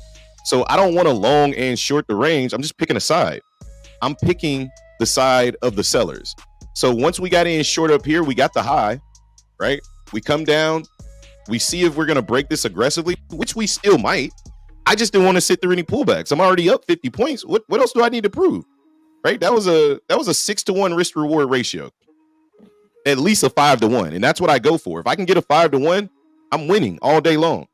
It's a small size trade, but it's okay. Like, just, oh man, I can't preach to you guys enough how important the strategy and the process is. The money should be the least of your worries, because if you understand how this market works and what's going on, and you can create a plan based off that, the money is going to be astronomical. Right? Like, I know that when I become I start my actual funded account tomorrow, right? And my goal is to trade 5 micros, right? Like I've been doing, trade 5 micros and just take trades nice and slow, but only take trades that I view as A+ setups and stick to my guns in regards to my pre-market plan. This trade, even if it was a loser, it was a winner in my book. And that's the difference between day trading and fucking gambling, is having a plan, right? So what it is. I think for me, it looks, and I'm just speculating here, but it looks like we're going to try to make a higher high here. So if we make a higher high here, which will be good for my thesis of wanting to short the market up at the highs, then I'll look to take it short. But right now, my plan hasn't even triggered, so we're just still in this range. So until then, I just sit on my hands, and just kind of watch. And I got to be okay with that. Like, Hobbs just took a really good trade. It was in his plan. The trade wasn't in my plan, so I just sit on my hands. I think a lot of times, especially when people see other people make money, they feel like they got to get active, like they got to get involved, and you really don't. Like, I'm perfectly cool with just sitting on my hands and waiting for my trade setup to play out. And right now, these bulls they are in cooking season right now. We just made a lower. The trend is up. The trend is up right now. Yes, 100% agree with you. Yeah. As soon as we didn't break, if we didn't break those lows, we didn't break 45.10. So to me, we're still going up higher. That was a bounce, and again, that's not my plan. So I'm not going to take it. It was a V-shaped recovery too, which is even worse for bears, because they just allowed this shit to recover. I actually like these V-shaped recoveries for bears, because all that is more liquidity, and it stops out a lot of people. But look at how many people get long inside of that V-shape, and they don't really have enough room to get long. So they're just they're basically FOMOing in, right? When you think about it from a psychology standpoint, they're FOMOing in. So most of them are going to FOMO at the top. So if you can stop a V-shaped recovery with selling, it's bad back to the downside. Very bad. Well, and they're trying to too. You can see that they see that, right? Like, from a psychology standpoint, this is actually really good. And All right. there's a doji candle print on the 1 minute. Here we go. Yeah. See what happens. Oh, we're about to come right back down. Watch. Zach the midget says, "I love debit spreads and calendar spreads." I don't know what calendar spreads are. I don't know what that is. I don't know what that is. Black Beauty Machine says, "Iron condors for sideways markets." I've heard of them. They sound cool. I don't know them. I don't understand them. Terry, They removed all that liquidity at 900, by the way. Oh, they ain't removed the liquidity on ES. That motherfucker is still chilling. We got like 7 highs? orders. Yes, at the highs. Yeah, at the highs of the day. Yeah.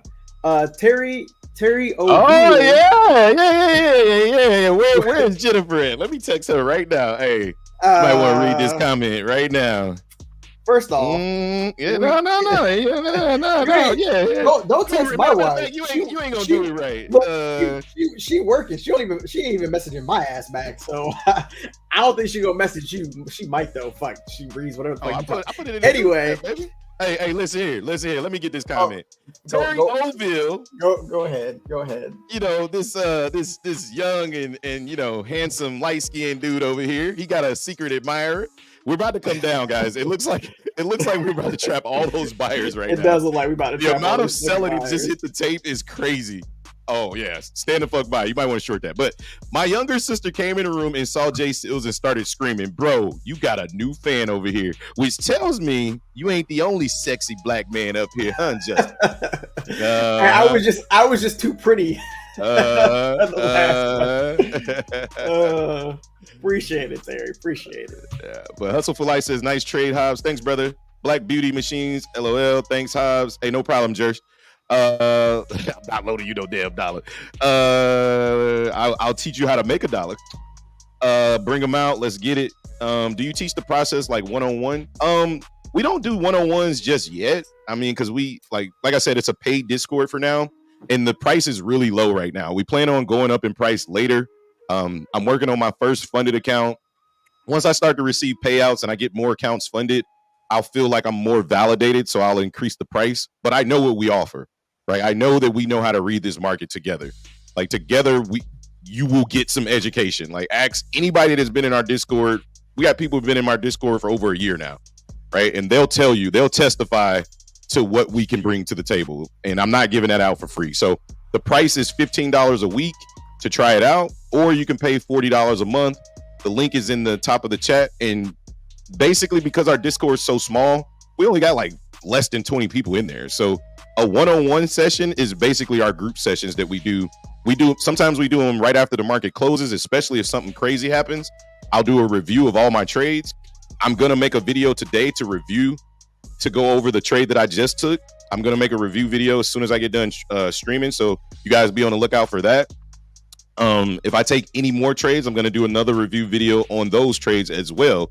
And then Loper says, but yeah, if you want to join, man, like I said, it's super cheap. It's $15 to start for a week. If you want to give it a shot, give it a shot. It's $40 a month. Try that out as well. TradingView is expensive. Yeah, it is. I pay the yearly. I usually try to get it at the end of the year, like October, September. I pay like $500 for the year. And so male gossip is a disease.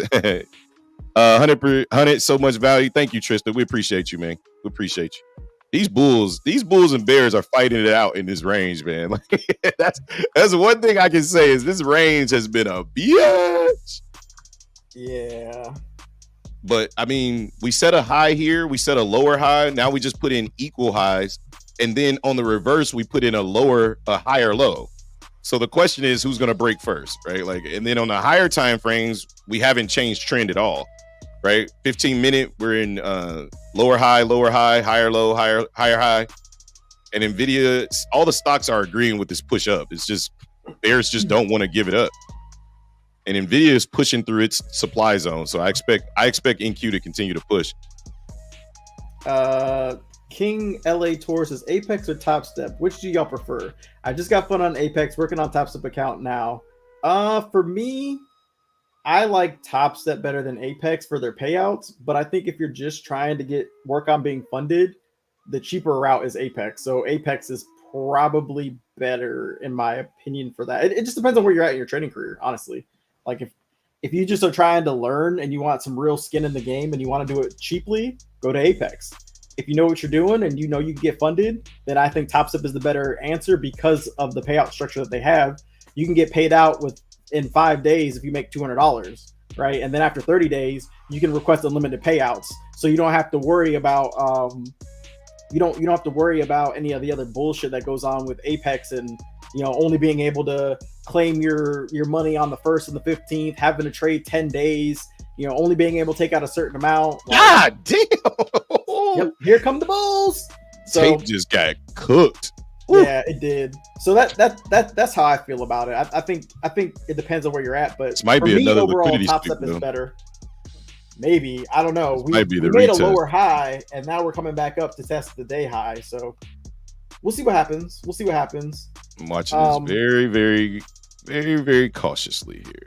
$40 is good. What will that include? Okay, so it includes Bookmap, access to Bookmap that we stream 23/6, right? So you can basically trade futures anytime you want using the Bookmap. We do a lot of VCs. Like VCs, there sometimes we schedule them, sometimes we don't. But like, I would say between the two of us, we probably average like 3 to 4 VCs a week. I would say, right? You would think probably about 3 to 4 VCs. Yeah, I mean, we usually we try to do them. We try to do trade reviews after the show, right? And then every Saturday or every Sunday, we usually ended up doing a VC. So. Yeah. And then just access to us 24/7. Like, I mean, within reason, right? Like, you can ask us any question you want, just like you're doing right now. Oh, we also do the morning brief that we go over here, but we do it in the morning. So if you're in there in the morning before we get on live, you can also ask us questions while we're doing the morning brief. So you have access to us actually before we even get on the live stream, because normally we're in Discord about an hour to 30 minutes before we actually go live, and normally both of us are pretty much done charting by then anyway. This is a heavy fucking rejection too. Holy I took it short again. Yeah, that was still not a part of my plan. Liquidity sweep. That was basically the same exact trade. The same exact trade just played itself out again. That was the shoulder, so I took it short again there. At 880 this time. That was a heavy rejection. So I got short at 880, guys. There's a lot. If you trade options and you want us to chart Apple, Tesla, whatever options you want to trade, we'll do that too. We can help come up with plans. And then we just go over like our strategies. Like if you have questions, any of that stuff you can ask. So yeah, I mean, it's a lot. There's way more than I could probably explain. But I think I captured like kind of the biggest stuff about the Discord. That was oh no, okay. That was interesting. That was a heavy rejection. Male gossip, I use 1 to 5 micros, make at least 200 to 500 a day on Apex futures. Nice, let's go. Yeah, that's all you need. You don't really need to trade minis. He said trade day pays day one. I never used trade day. Trade day, I think, is expensive. No, isn't it pretty expensive to get an account? And I don't know if they have stipulations too, but I think trade day is expensive. But correct me if I'm wrong. Might have caught the banger. Yeah, this was like it wants to come down again. Again, not in my fucking plan, but fuck, this shit is that was a fucking rejection. That's the same fucking trade. I was like, yeah, we come back up here, I'm going in full size. I'm in a full mini here. Yeah, so I'm about $400 here. That was a good rejection. We had actually looking back on this, we had a nasty CVD divergence right there as well. That's exactly what I wanted. I was like, bring that ass here, boy. Yeah, this is coming down. We're gonna break the low on this one. I think we break the low here too. Hustle for Life took a quick 2-point scalp long. Let's go. Nice. Probably what, $200 ish. Oh yeah, come on down. Let's get funded, baby. The World Above says, I don't know how much I need. I'm up like 3,200 right now, but I don't know how much I need to get funded. I think I need like 4,000. The World Above says, do you use a stock heat map to find stocks? No. I don't trade stocks, so if we were gonna trade stocks, we would put them in a basket of Apple, Tesla, Microsoft, Amazon, like pretty much the tech stocks. Pretty much the ones that move will be the ones that we would look. My advice. Yeah, we're getting caught a body, Justin. We didn't caught a body over here. We didn't caught a body over here. My advice for the stocks is if you're gonna trade a stock, pick one or two that you really like and trade them every day. Don't go searching for the biggest All right, mover. I'm fully out right there. That's an $800 win. Let's go. So, Let's fucking go. Makai got short 887. Where'd you get short? I got short 880. Okay. right at that high up there, and I'm out at the lows. That's a 50-point banger right there. That was an $800 trade on 1 mini. Let's fucking go. Let's go. Let's go. My plan still is not triggered yet, and I'm not liking my upside plan right now. These sellers ain't no joke, man. They're not playing today. Let me look at the daily. Yo, what up, Joe? Hey, let's go, man. Let's go. Motherfucking bullseye, man. I said, yeah, give me that shit. I said, bring that ass up here one more time. I'm taking full size. Give me that shit. Yeah, I took the short both times. I took it on the first rejection.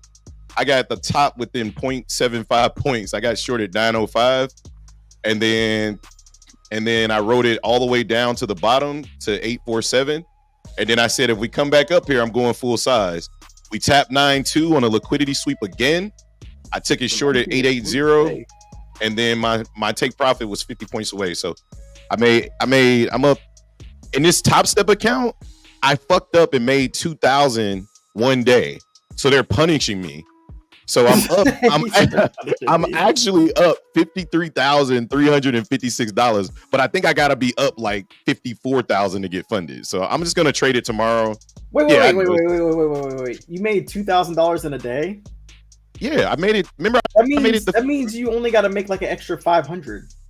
No, bro. They told me the Topstep thing was like you need to make an extra $1,247, but that was because again. The averages, okay, wait, just hear me out. So the first day I lost 1,000. The second day I made 2,000. The third day I made 1,200. The third day I made 1,200. So the average was like, well, you still need to make an extra 1,200 on top of the 53. But I don't know if that counts.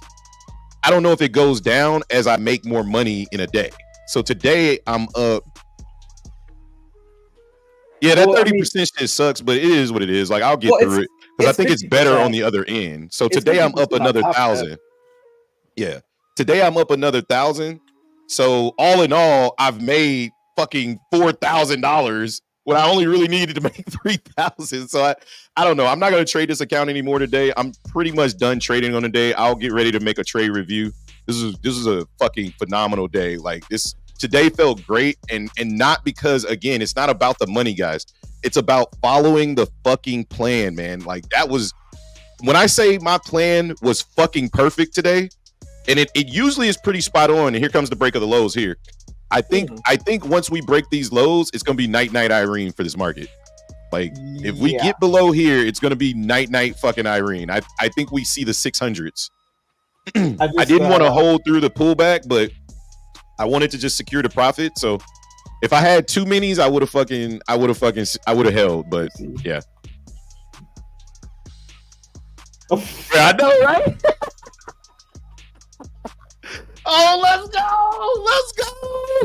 Let's go, bro. Fuck yeah, man. Like stop. Hey, we gotta chill with like being the fear, man. The fear gotta go away, bro. Like we've been at this shit.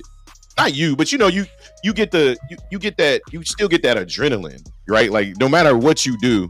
Because I've heard Carmine trade live, and I apologize for all the new people. I'm talking to the Discord in my headphones, but I've seen Carmine trade live. Justin, we saw him trade live, and even this dude's been trading for like 10, 12 years. When he catches a banger, you can still hear the momentum in his voice. He's like, all right, I'm in this thing long right here. All right, just holding. All right, I love the buying up here. All right, okay, I'm gonna sell it. I'm gonna sell it right here. So like the shit never goes away. It's fun. I mean, it's fucking money being printed. I should have took two minis. If I would have took two minis, I'd have been done. Yeah, I just spotted something on ES. I wish I would have seen it sooner, but we actually had an inverse head, or we had a head and shoulders printed on ES, like a perfect. Yeah, that's what we had. That's what we had on the 1 minute. On the 1 minute, I'll show you guys kind of what I saw on the 1 minute for NQ. Again, remember this is all right, brother. Again, this is all based on the pre-market plan. Understanding the structure of the market is key. Remember, we said we were in a range all day, right? All night we were in this range. So my thought process is I'm going to play this range. I just don't care for the longs. I think the Bears are in control. So when we came up here the first time, this was my first trade, right? I took this trade at 9:05, got short, and then took it down to the lows. Soon as I saw the lows, I looked to the left and I said, okay, this is an area where we could bounce. Let me get out. Market pushed up.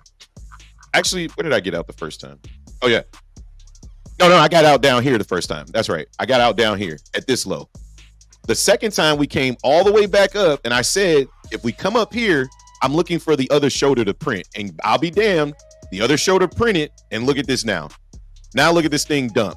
I don't care what happens after this because my trade plan was 50 points. I cut it a little short of 50 points because I didn't want to sit through the pullback. But look what happened if I sat through the pullback. This thing would have fucking printed. I caught a whole ass body. And if you got short with me, or if you got the second part of this leg, I told you I think this is the break of the lows. Once we put this guy underwater, I'm telling you what this market's going to potentially look like. Yeah, there it goes. We're about to go. And look, I'm gonna bring it up again because we fucking talked about this shit. Like I'm gonna just throw this up over here. If you trying to rock with the Discord, this is the shit we do. Look, tell me if this picture looks fucking familiar to what the fuck you seeing right now. Look at this. It's the exact same thing. It's literally. Let me blow it up a little bit so you guys can see it. So far, so good, right? Enter full screen. Let me go here. Oh, you short on soy? I don't know. I have no idea how soy runs. So, hey, where'd my picture go? Oh, okay. Damn. Talk about a liquidity sweep. And then look, yeah, that was a liquidity sweep down at the lows. But what I was looking for is a break of the lows, a previous day low break right here, right? Once we break the lows, I want to see us come all the way down below the 791 level. I know that this buyer is a big buyer because I've talked about this guy since Tuesday. Whoever bought here, they bought like 3,000 lots. So I expect this dude to defend his position. But ultimately, I feel like we're going to come down, put him underwater, come down to this demand zone and this 50% retracement, come back up to the previous day low, and then officially break through this 50% retracement, come back up and retest it, and then come all the way down to 613. That's my thesis. It doesn't have to play out exactly, but it puts me in the thought process of, okay, what am I seeing happening on the market? Like I said, we talked about the 15-minute chart. Lower highs, lower highs, lower highs, lower highs, equal highs, lower lows, equal lows, another lower high, right? We kind of changed character here, started making higher lows and higher highs, but we failed right at the key level. This is the key level. If the market wants to push higher, we have to break above this 15-minute supply zone. If we don't break above this 15-minute supply zone, every time we bring our ass up here, I'm going to fucking trade the market short. If I see the rejection, I'm going to look to short the market. Simple as that. Shit. And there go the fucking sellers. These sellers mean business down here. This market is way too oversold. And then we look at the Nvidias and the Apples of the world. Look, they're doing the same thing. Microsoft was baiting everybody in. And I said it. I said, I still feel like this is bait. It don't make no sense for Microsoft to be ripping like this. This shit fucking nuts. And then I said 90-minute supply zone on Nvidia. Same shit. Google. Everybody started dumping and turning around at the same time. And then I went and looked at the supply zone, and we got a head, a left shoulder, right? A right shoulder, potentially lower high, down, come back up, retest the right shoulder, textbook fucking sell off. This is textbook right here. And this is what the market does every single day. And this is what we teach in the Discord. And if you understand Wyckoff theory, if you understand inverse head and shoulders, there's only one pattern you really need to understand once you know how to draw supply and demand. And once you understand that pattern and you get it through your skull that that's all the market is doing, you will have a much better trading career. Like I said, in 3 days, I've made $4,000. And again, it's in a Combine account. But in 3 days, I've made $4,000 and lost $1,000. That tells me I know what the fuck I'm doing. And that's all I really need to know. Right? And I'm going to continue to trade the same way. I like giving myself a little bit of a cushion. So sometimes I'll take trades with smaller size just to give myself that little $400 to $500 cushion. And then I feel even more comfortable trading one mini, right? Trading one mini, giving myself $300 of risk So even if I lose on a day, I'm up $100 on a day. But I put that risk on the table without even thinking, because I know it's not a loss no matter what happens. I take that trade, 4-1, 5-1 risk reward, 3-1 minimum, or 2-1 minimum, and you let that ride. That was 40 something points on NQ in less than a minute. It's fucking $800 for your family if you just get the discipline part through your head and just trade what you see and react to it in real time. It takes time. It's not something you can do overnight, but once you get it, I promise you, you will be good in this market. So that's all I got. Good morning, Take Two. You want to see something crazy? What's that? There are 800 fucking orders sitting at this level that I called out this morning. If you go back, I said 4,500 was a key level, not just because it's a psychological whole number, but also because there was a fucking 3,000 delta, aka 3,000 people or buyers got long in this area like 3 days ago. So yeah, my ass is literally just waiting. My ass is in a holding pattern. Hell no, I ain't get long. I'm not. No. We just had a liquidity sweep down there on NQ at 942, and then we got a lower high to put in. I actually would have took that long if I wasn't talking. That was actually a really good setup to go long. That's another inverse head and shoulders down there at the lows. The way I'm looking at this is we're in no man's land for me still. I mean, we're at the lows of the day, but I want to see us come down to 4.505.75. We're not in my 15-minute demand zone. Oh, I keep forgetting you're trading. Yeah. NQ we definitely bounced. And unfortunately, it looks like today is one of those days where NQ's zones are being tested and ES zones aren't. So it's been a little bit tougher. That's why to trade. I should have probably had them both up and been willing to trade. That's what I was just about to say. That's why a lot of times I put them both up in. But again, this was a quick scalp trade for me. If I didn't trade it, but this was a perfect setup, guys. Again, what we just talked about, the inverse head and shoulders. The head and shoulders is what you want to look for, right? Shoulder, liquidity sweep, take the short up here or wait for the pullback and take it short here, right? You take it short here, now down here, guess what? Shoulder, liquidity sweep, other shoulder. You can take the liquidity sweep here or you can enter off the other shoulder. Just understand that we are in a downtrend and you may be looking for price to come about right here as your profit target, right? Because this was the previous resistance, right? Somewhere in this area right here, you can look to take profit right there because this rally may not be that strong because we're in an aggressive downtrend, right? So just be watching the volume and look for this thing to come right back down. But because we broke structure, this low now right here is valid, right? So you expect price to at least potentially come back down here and test this area right here, right? Or we could come up here, get rejected. But ultimately, until, in my opinion, see, and right on cue, it looks like we're about to start pushing back down. But in my opinion, yep. Well, I don't even have VWAP. Oh, but VWAP is acting as resistance. Oh, is it? I should have it up. I say I don't use it, but I swear it's just another confluence, right? Yeah, it's good to have on your chart because a lot of times. Oh, and there it is. Yep. Damn, you're right. Yeah, VWAP's a very good target. Yeah. Damn, that was pretty. Yeah, I'm definitely going to add that back.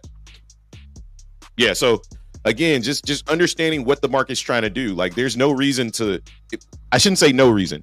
If you're going to long the market right now, you should be looking for scalps. Like, the market is in a downtrend. Nobody can say that that's a lie or that's an opinion. I can prove it to you on multiple time frames that the market is in a downtrend right now. So if you're looking for longs, you need to be scalping them. Quick short opportunities or quick long opportunities. I think until we get above 913 is the only time that I would be looking for longs back into 973, right? Other than that, I'm just waiting to get this fucker underwater right here. That'll be my next trade idea.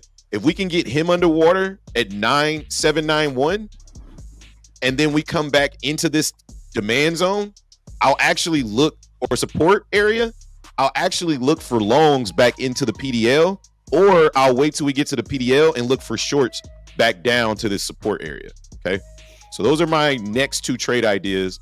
I'll probably size down for the next two. There's no reason to trade larger size on the day and give back profits, like, or I could just walk away up 1,000. Like I'm gonna just walk away up 1,000. There's no need to you trade. can do your trade ideas on your other accounts. You got like 4 other fucking Apex accounts. Yeah, but I'm just trying to narrow down my focus. Sometimes like I'll have a good day on one account, I'll go to a different account, and I'll fucking tear that shit up, and I'll be like, you know what? Let me just focus one at a time. Like I don't mind paying the little monthly fee. Like it is what it is. You always just paper trade it too. Just paper trade it. That's true. That's true. But another confluence I was just looking at too on NQ, 15800 has 145 orders sitting there, as well as down here. I expect this 10 level to also kind of start to act up. I'm not going to use them as I'll use 800 as a gauge. So one thing that, if you guys didn't know, these whole numbers like 800, 50, and probably like the 25 areas, these are where people are putting their stops, especially big institutions. They're putting their stops here, right? So there's probably a whole bunch of people who got long earlier who are like, okay, if the market gets to 800, I want to take my profit because the market's probably coming down, right? So I want to see what happens when they get filled down here. And then same thing with ES. I mean, look at ES has 840 fucking orders at 4,500.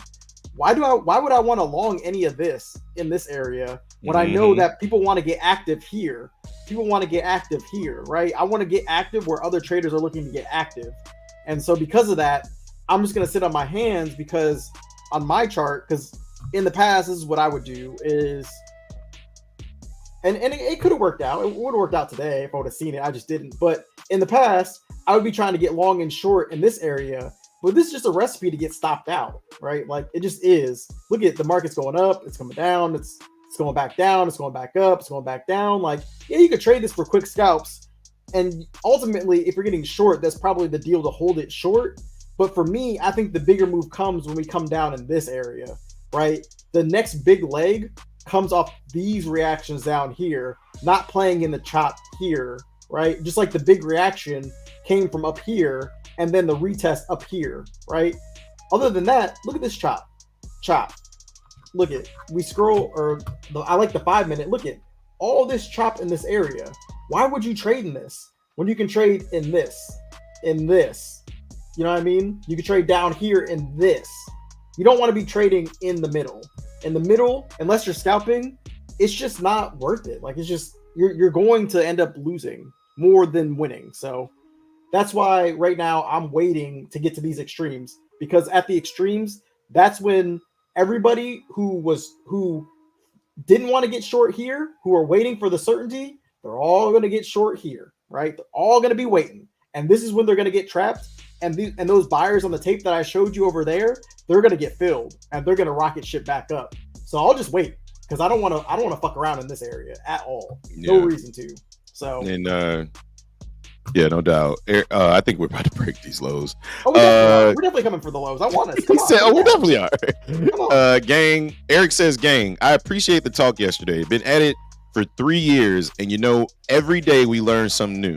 Today I had a bias and told myself, fuck your bias. Give a fuck about a bias. Just look. I get what you're saying, man. Just trade, bro. Executing at your trigger levels. That's it." I had a bias today, but I had a thorough breakdown of why I had a bias. And I'm going to show you guys now on the daily what my bias was, right? Like, I showed you guys this morning, right? Let's go to the daily chart, right? I'm going to come over here and I'm going to put the daily up and I'm going to show you where my bias stemmed from, right? Take all of this price action off, right? Like just take all of these supply and demand zones off. And this is what I said. I said at the very core, this candle right here that closed was very bearish. I said some people can view it as a tweezer top. Some people view it as a evening star potential print, right? So that because of that, I had a very, very bearish bias, but it wasn't based off my feelings. It was based off the chart. Now, cue the coloring, right? What can I see based off of my thesis on a larger time frame to support my thesis? Well, what do you see? You see we were in a range and we refused to break above. All night we set at this level and then we just dumped. I said, oh, I'm bearish. When we come back the fuck up here, you can check the pre-market plan, right? I went in the pre-market plan and I said, if we come back up here, I'm short the market, period, point blank. We came back up here, we started to look weak, and I waited for a liquidity sweep because I always short too early. I'll short right here on the first sign of selling, and then I'll get cooked by the liquidity sweep. This time I waited for the liquidity sweep and I caught that bitch, right? The second time I got short, it was at the same exact area. We came back here again, I got short again, right? And I took profits at the proper area every time. Am I concerned with this thing going all the way down here? No, because I expect it to. I expect it to come down here as a part of my biased thesis. I said, I don't even have a bullish case. So the only time I'm bullish is when we come down to 749. I think price is going to come and put this fucker underwater that bought 3,000 lots 3 days ago. Don't think I forgot because I wrote it on the chart. Night, if we get below this area. It's night. This market will flush. We will put him underwater. And then I will look to trade off the 5-minute supply zone that is potentially being created right here. I will look for a retest of this area right here. If we break these lows, I'm going to look for a retest of this area, and we'll make it pink because you guys love the pink boxes, right? If we break below this low right here, I'm going to look to trade on a retest of this area. That's what I'm looking for. I want price to aggressively sell off and then come back up here, tap me in, and then I'm gonna sell the market the rest of the way and potentially get this account funded today. That's the only trade that I would be willing to take. So to answer your question, Jersh, I'm just looking at the extremes of price. I'm looking at swings in the market, right?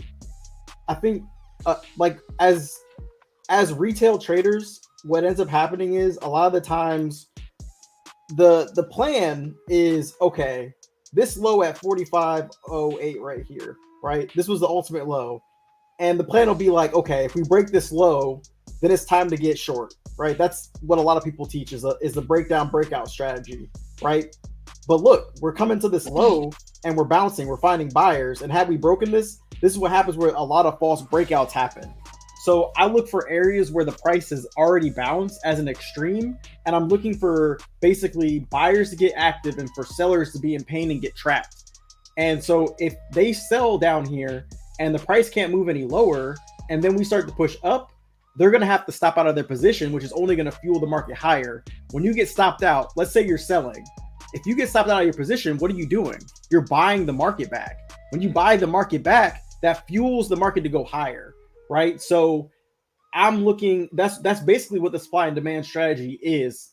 So when you find a demand zone, you're basically saying, okay, large institutions came in here and they started buying the market.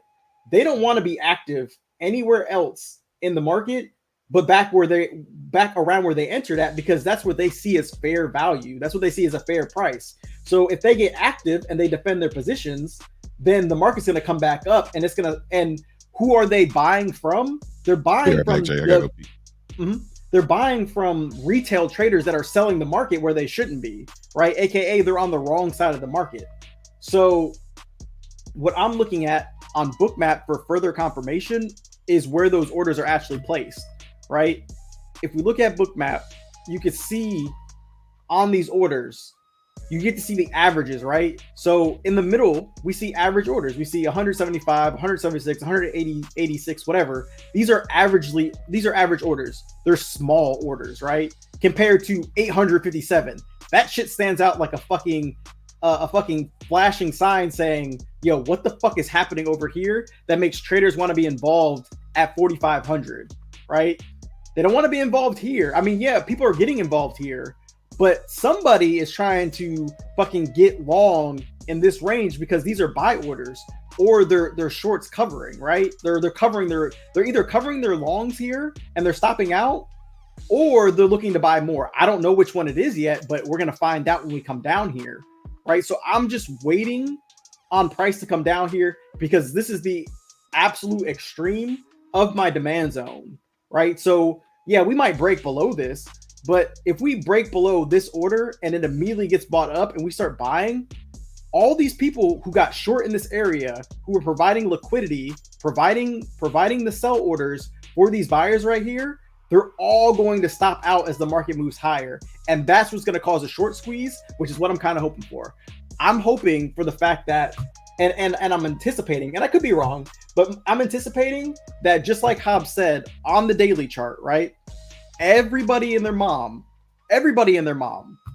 saw this candle print, right? This bearish ass candle. This is a bearish ass candle. I don't care if it's green or red. This upper wick is bearish, right?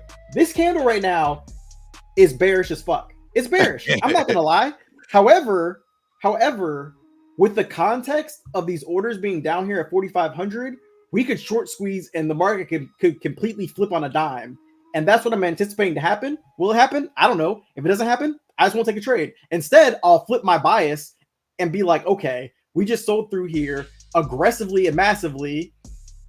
I'll wait until, just like Hobbs, I'll wait for the retest of that area, wait for those sellers to defend the area, and then I'll take it down short to 44.88 and I'll ride that and I'll still end up, making a profit. At the end of the day, it doesn't matter what the market does to me. Oh, okay. It doesn't matter what the market does for me. I don't care either way. All that matters is what happens at this level. What happens at 4,500? Do we bounce or do we not? If we don't bounce, that's fine. I just won't play it. I'll play the opposite way. So that's pretty much my plan. Let me deafen myself. Okay. Yeah. So that's pretty much my plan. I'm just gonna wait for this level to trigger, but I may get active down here depending on what I see on the tape. It just depends. So, I just wait now. Trading should be boring. And right now for me, trading is very, very boring. While I wait for something to happen for me to want to be in the market, right? Like, I'm happy Hobbs made money. I'm proud of him. He took really good trades. There were setups there I could have taken. They just weren't in my plan. And I wasn't able to spot them fast enough to get active in them, or else I might have actually taken them. I just didn't. I'm cool with that. Makai says exited all but one runner here. Break even stop. Nice. Did future contracts roll over today? No, they don't roll over until I think the new year. I think February, January, something. I don't know. I can tell you.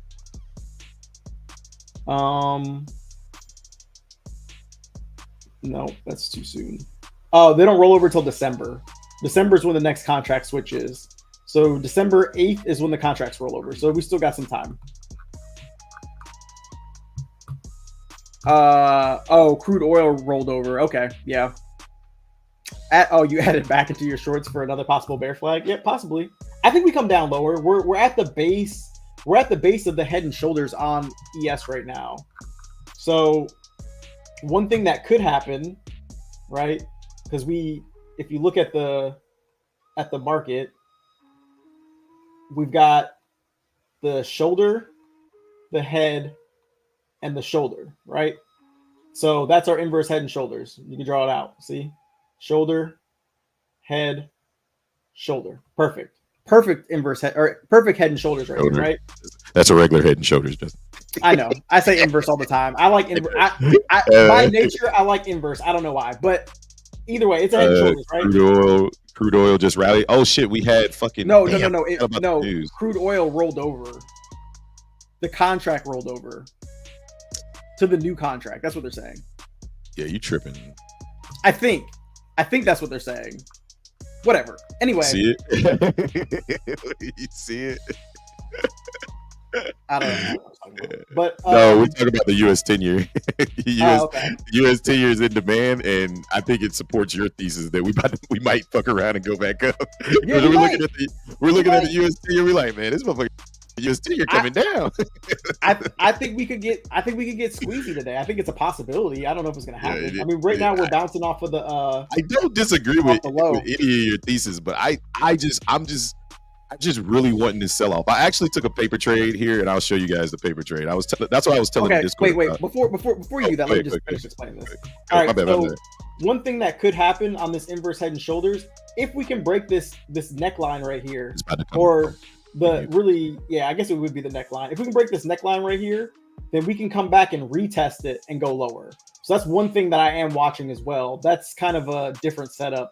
But with the context of this being here, I kind of don't want to take it just because I know that this could be a potential bounce spot. So I don't know. There's a lot going on But like I said, I like the theory of a potential short squeeze today, just because I think there are a lot of traders that who are potentially very, very bearish, who don't know what they're walking into at 4,500. So we'll see.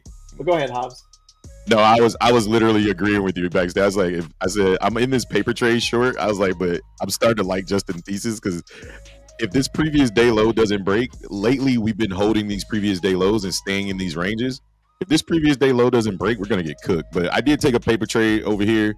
Again, just paper. If I want to trade this in real life, but I needed to sell off first so that I know sellers are in control. But thus far, I'm getting my ass cooked in this paper trade. But yeah, this is a perfect range day. So, I mean, I just don't like playing the ranges both ways. If I'm gonna play a range, I pick who I think is a stronger party. But thus far, honestly, like to Justin's point, like Bulls and Bears have been very strong at the highs and lows, at the extremes, so to speak. So, yeah, this is one that we'll see what happens.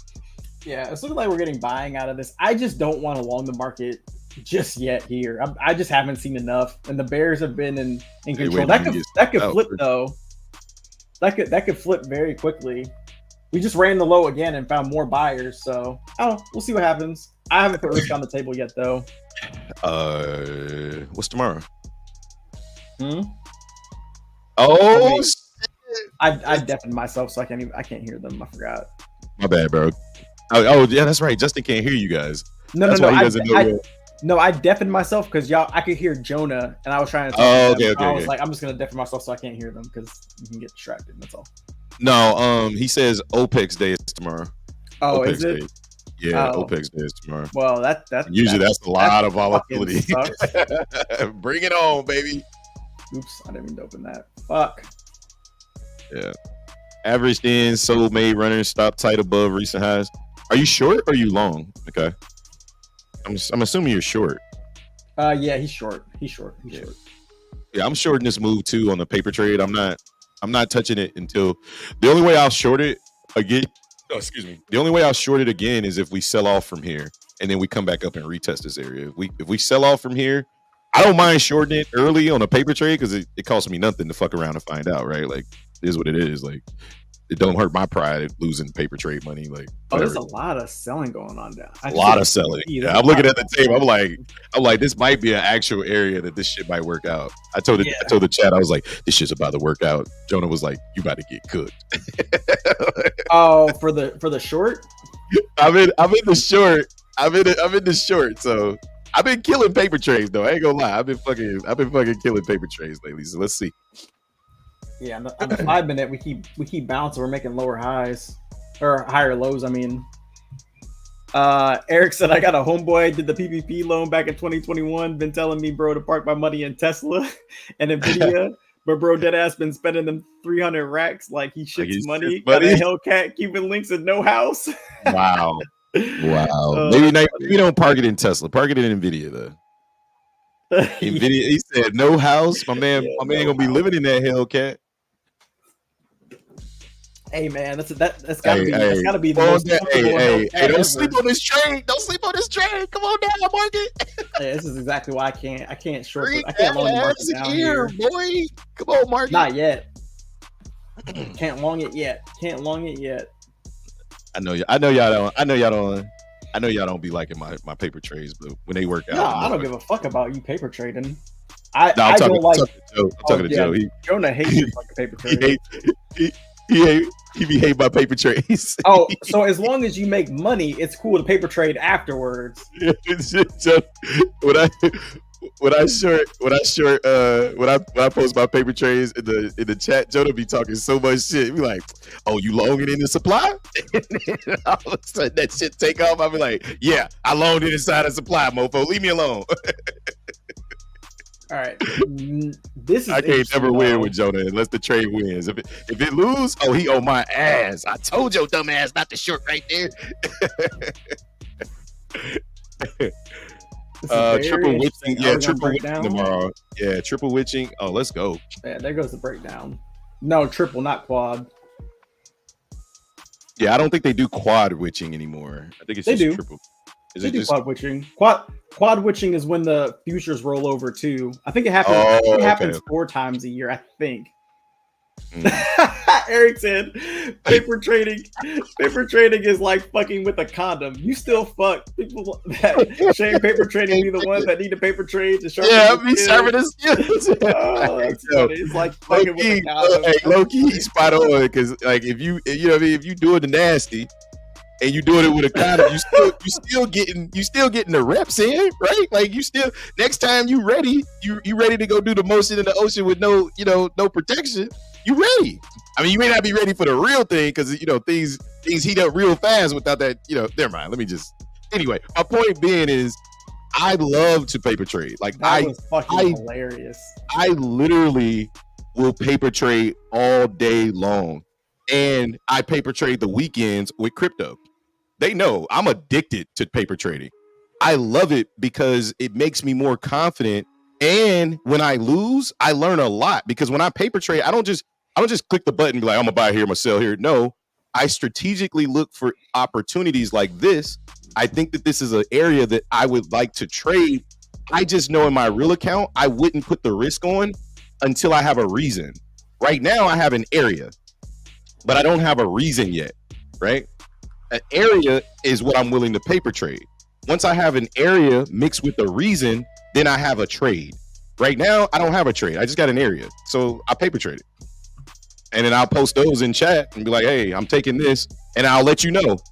All bold letters, paper trade. Follow it if you like, but this is what I see. This is the reason why I'm taking it. This is my entry. This is my stop. This is my exit. And I do that throughout the night. And, I'll post the results, win, lose, or draw. So you can take the trades if you want to. I'm not telling you to take one. I'm just sharing, what I'm doing. So. All right, we're over here testing pre-market low now. On TradingView, Jeffrey. Still not liking what I'm seeing on the fucking tape for buyers though. Oh, there's the smash! Yeah. Said I didn't like what I was seeing for buyers. Bring that ass here, boy. Kaya, did you close that short? Oh, did he have longs on? No. He had shorts. Oh no, this shit short central right here, baby. Yeah, bring that ass here. I wanted to sell off. I told you this seller right here, 791 is the level where shit gets crazy. I'm telling y'all right now, I'm standing on it. We're just looking for a quick 2-to-1 risk reward right here. I'll bring my risk down a little lower once if we break this low right here, right? This low right here. Yeah, because I'm risking 30 points right now. But that was a quick buy up. This is my area. If we break this low here at 813, then we're good. If we keep bouncing, remember this pink line right here is the 50% or the 61% retracement on the daily for the week. So this is the swing low to swing high, 50 to 61% retracement. So this area is very important to buyers. This is literally the golden pocket. That's why we're struggling to break this pink line so bad. But the minute we close below this pink line and this pink line, it's going to get ugly. But if we can't close below it, yeah, this is about to be a long day. That's what I said. Like this, bro, God, I'm telling you, this level is so fucking important right here from a technical analysis standpoint. Like this level, again, I drew this pink line before we came to this area, but I knew that it was here. And you can see every time we tap it, the market pops back up. But these sellers, their job is to keep price below this 15-minute supply zone. Basically, think about it like a compress. We're basically trying to squeeze price down so it has no more room to go up, and it has to go down and break certain levels. So that's the idea. But yeah, Jeffrey, I paper trade.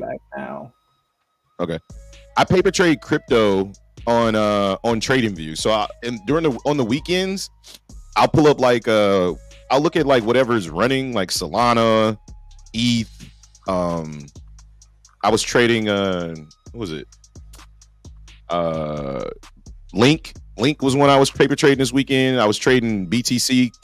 Basically, I sharpened my knife all weekend, man. Like there's not a day that goes by, 7 days a week I'm in the markets. Like because my the way you read the market, if you understand market structure, it's the same fucking market. The market moves the same way no matter where you go, unless you in DeFi, right? If you in decentralized finance, like goons move the market over there. That's a little different. But added back, flag broke down. Let's get it. Massive fuckery right here until we break down. If we break down, just be careful here. Waiting on next short. Try and short it here again. Yeah, I think this is the fuck around and find out level, right? Like we just have to. I think if we get this closure below 81375, I think we're in the clear. But until we break this area, I think it's going to be a fuck around and find out level. So that's why I'm not putting real risk on the table. That's why I'm paper trading it. For anybody that's wondering, like I know that this area is a very fucking key area, but I don't know.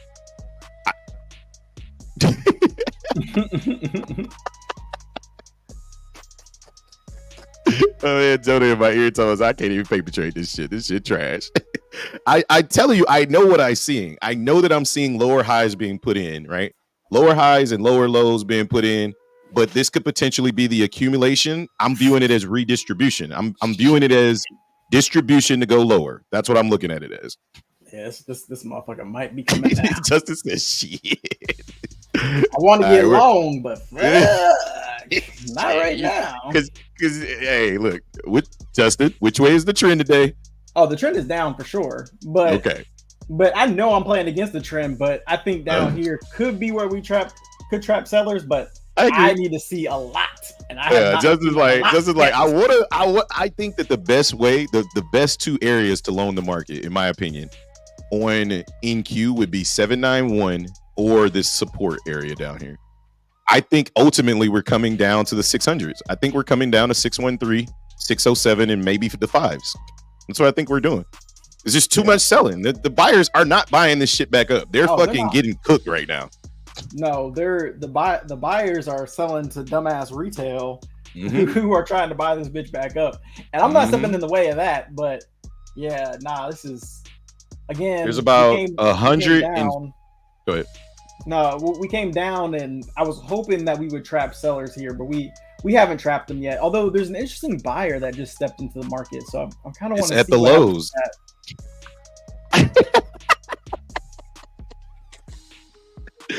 No, bro. No, those days. No, if you remember when you were trading options before you came to us. You remember when the market was just trading sideways for like 4 or 6 months. Remember that, Jay? Mm-hmm. It was literally, bro. We were in a range. NQ wasn't. No. Before NQ took off. Remember, we were in a daily range. No, it was when NQ took off, because ES was it was when the banks fucked up, and ES was in like a range for like months, bro. We was like, man, can we just get out of this range, bro? Like, we was looking back, like, bro, like this is the worst time to trade right now. We were literally trading sideways on the daily for oh my goodness. Shit. They want this low. I'm telling you, they want. On NQ, they want 81375. Look, every time we tap 81375, it popped back up. I'm telling y'all right now, there's a buyer that came into this market 3 days ago, and he bought 3,000 lots, and he does not want to go underwater. So he keeps buying this shit because we keep getting closer to his area. Yeah, that was an aggressive sweep. If he closes his position, this market's gonna fucking flush. This is. I'll tell y'all this: if you're trying to get short, don't. Don't. He said, "Don't." You can scalp it. You can scalp it, but fuck. This is a scalping this shit. You know, Makai don't fuck around. Yeah, he willing to get out. Hey, Eric said, ES is like riding a bull. NQ is like riding a fucking dragon. Much respect to you, bro. Hey, 100%. For me. 100%. That is great. That's a great analogy. He said, I tried her, but that bitch too much for me. I know, bro. Trust me. I go back and forth. I trade them both. But for the most part, I feel like for what I'm trying to accomplish and the points that I'm trying to receive every day, I've just come to the realization that I can't get them as fast on ES.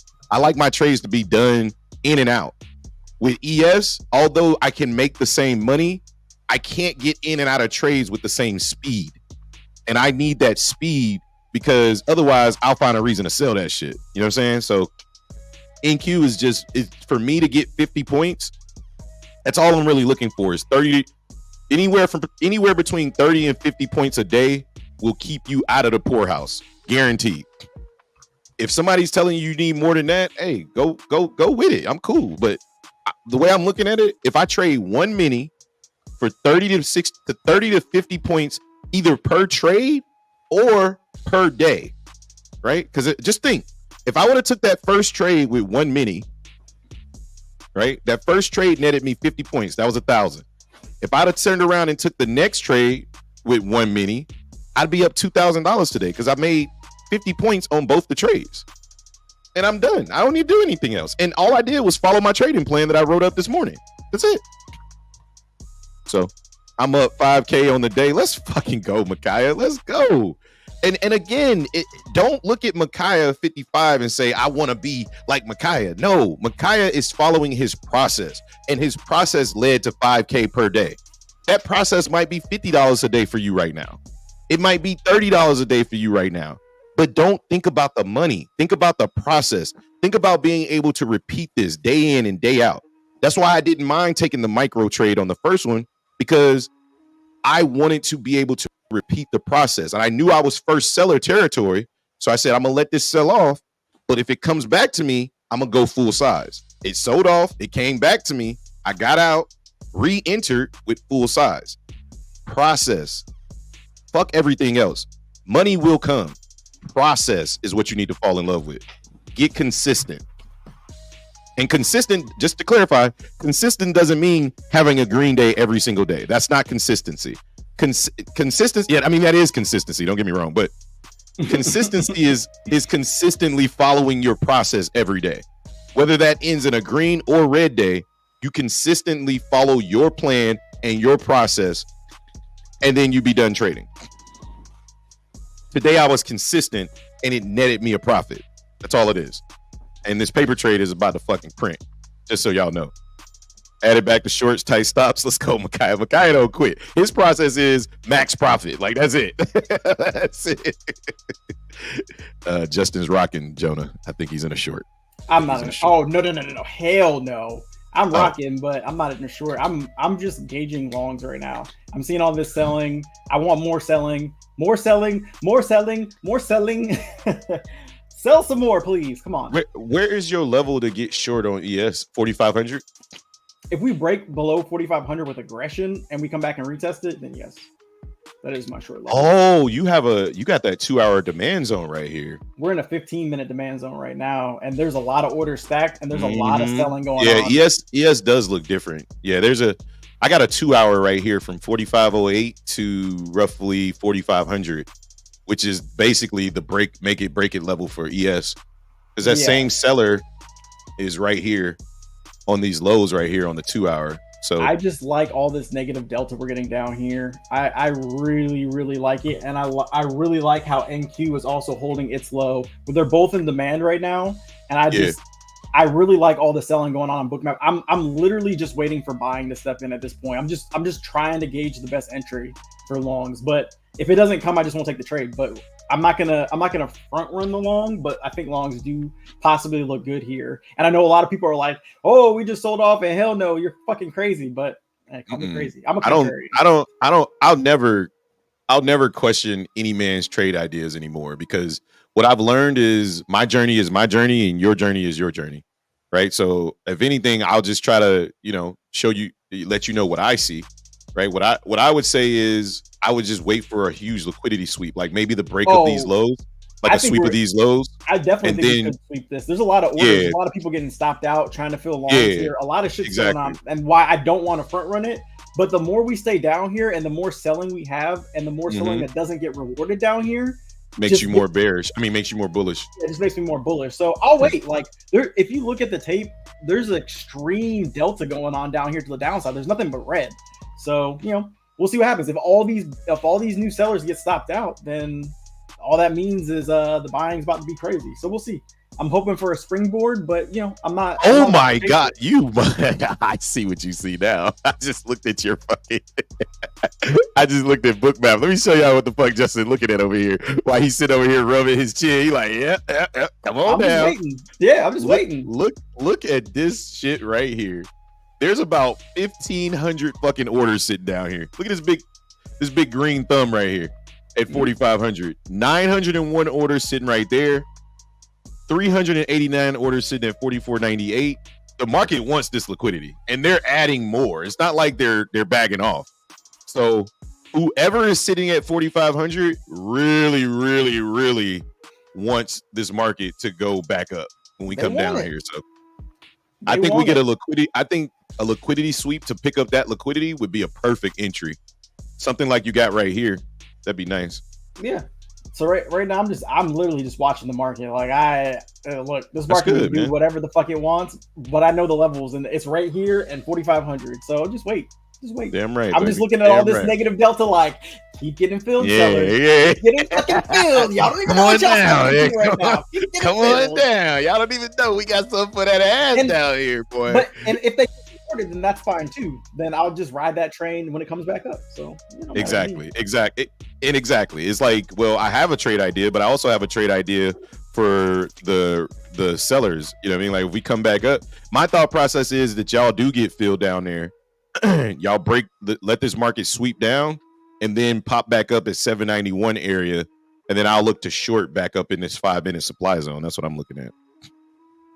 I am freaking starving, man. All I had was a protein shake. I don't cook on Mondays and Thursdays, so just gotta go eat some leftovers. What did we have last night? Oh, we had salmon. Hell yeah! I'm about to go make some eggs and salmon as soon as the show is over. Yeah, this negative delta. Male gossip is a disease. Says he's right. Trading should be boring and profitability rinse and repeat and wait. Let's go. Since we got 22 people in here, guys, please make sure you tip the barber, aka hit the like and subscribe button. Turn the notification bells on so you get notified every time we go live or put out a video. And speaking of videos, I'm going to be recording a recap video today. You know what? I'm not going to record a recap video today. I'm going to wait till I start. You know what? No, fuck that. I'll record a recap video today. And if you guys would check it out, I'll post it on my Twitter page. Maybe put a thumbnail up of some sort. But I'll post a recap video of all my trades, why I took the trades, what I was looking at, all that type of stuff. If you guys like it, don't forget to like it. And then please leave a comment if you have any questions or something like that. And at least you had a protein shake. Baby, you forgot your protein shake? The kids made you a protein shake. Time to poop. I'll be honest with y'all. I blew my 300K PA the other day. I was pretty pissed. Had a bias that I couldn't shake and had to go back to drawing board. I'm 1K away from passing another 300K. God dang, bro. You're a problem, Micaiah. You just gotta. I think once you get them funded, though, like I think you need to just go down to a size that you're comfortable that you won't blow it. Right. So. All right, here we go. We're about to push down. This paper trade's up about 750. So if you guys got short with me on this paper trade, congratulations. We're killing this shit. But I'm going to go ahead and deleverage because I know we're running into some aggressive bulls down here. So I'm going to just go to these highs right here. And we'll bring the trade down. Basically, it's a 1-to-1 now. Apple sold the fuck off. God damn. Mm-hmm.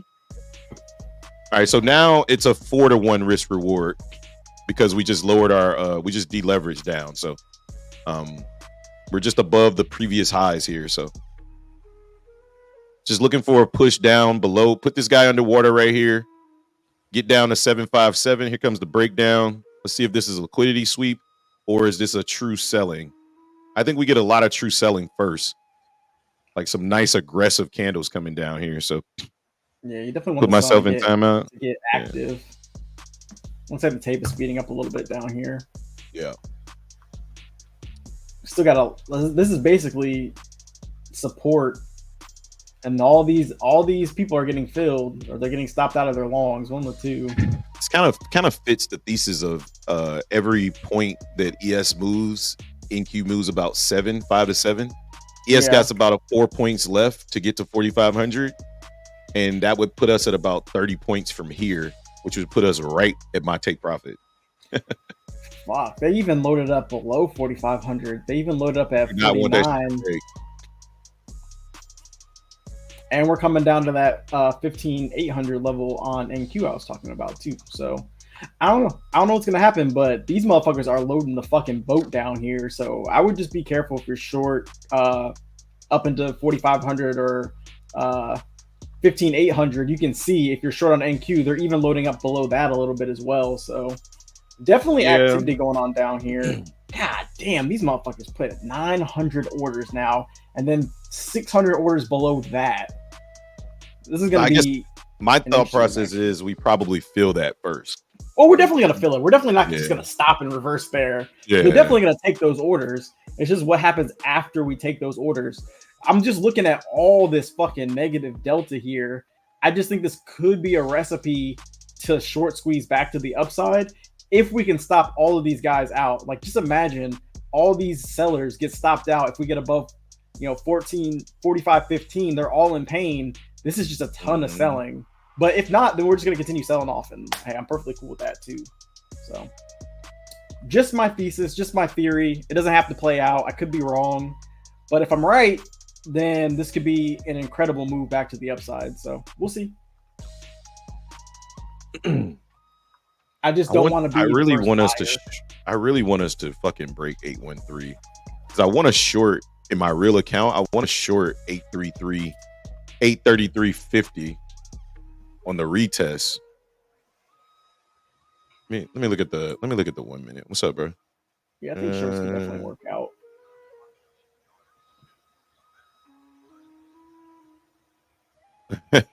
It looks like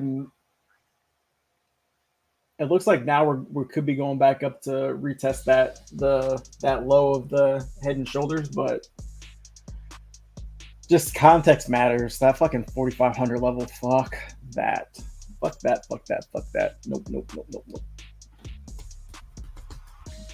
Jeffrey says, I'm heading out. Appreciate the good vibes again. Good luck with the rest of your trading session. Thank you, Jeffrey. Appreciate you.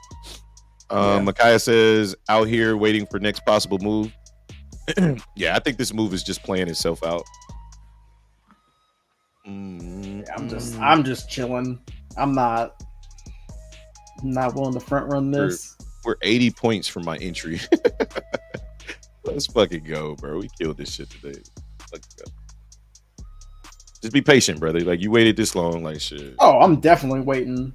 If it doesn't happen, then hey, it's cool. I'll just stay neutral for the day. I'm not gonna trip.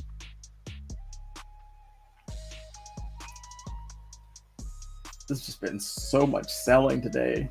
Jesus Christ.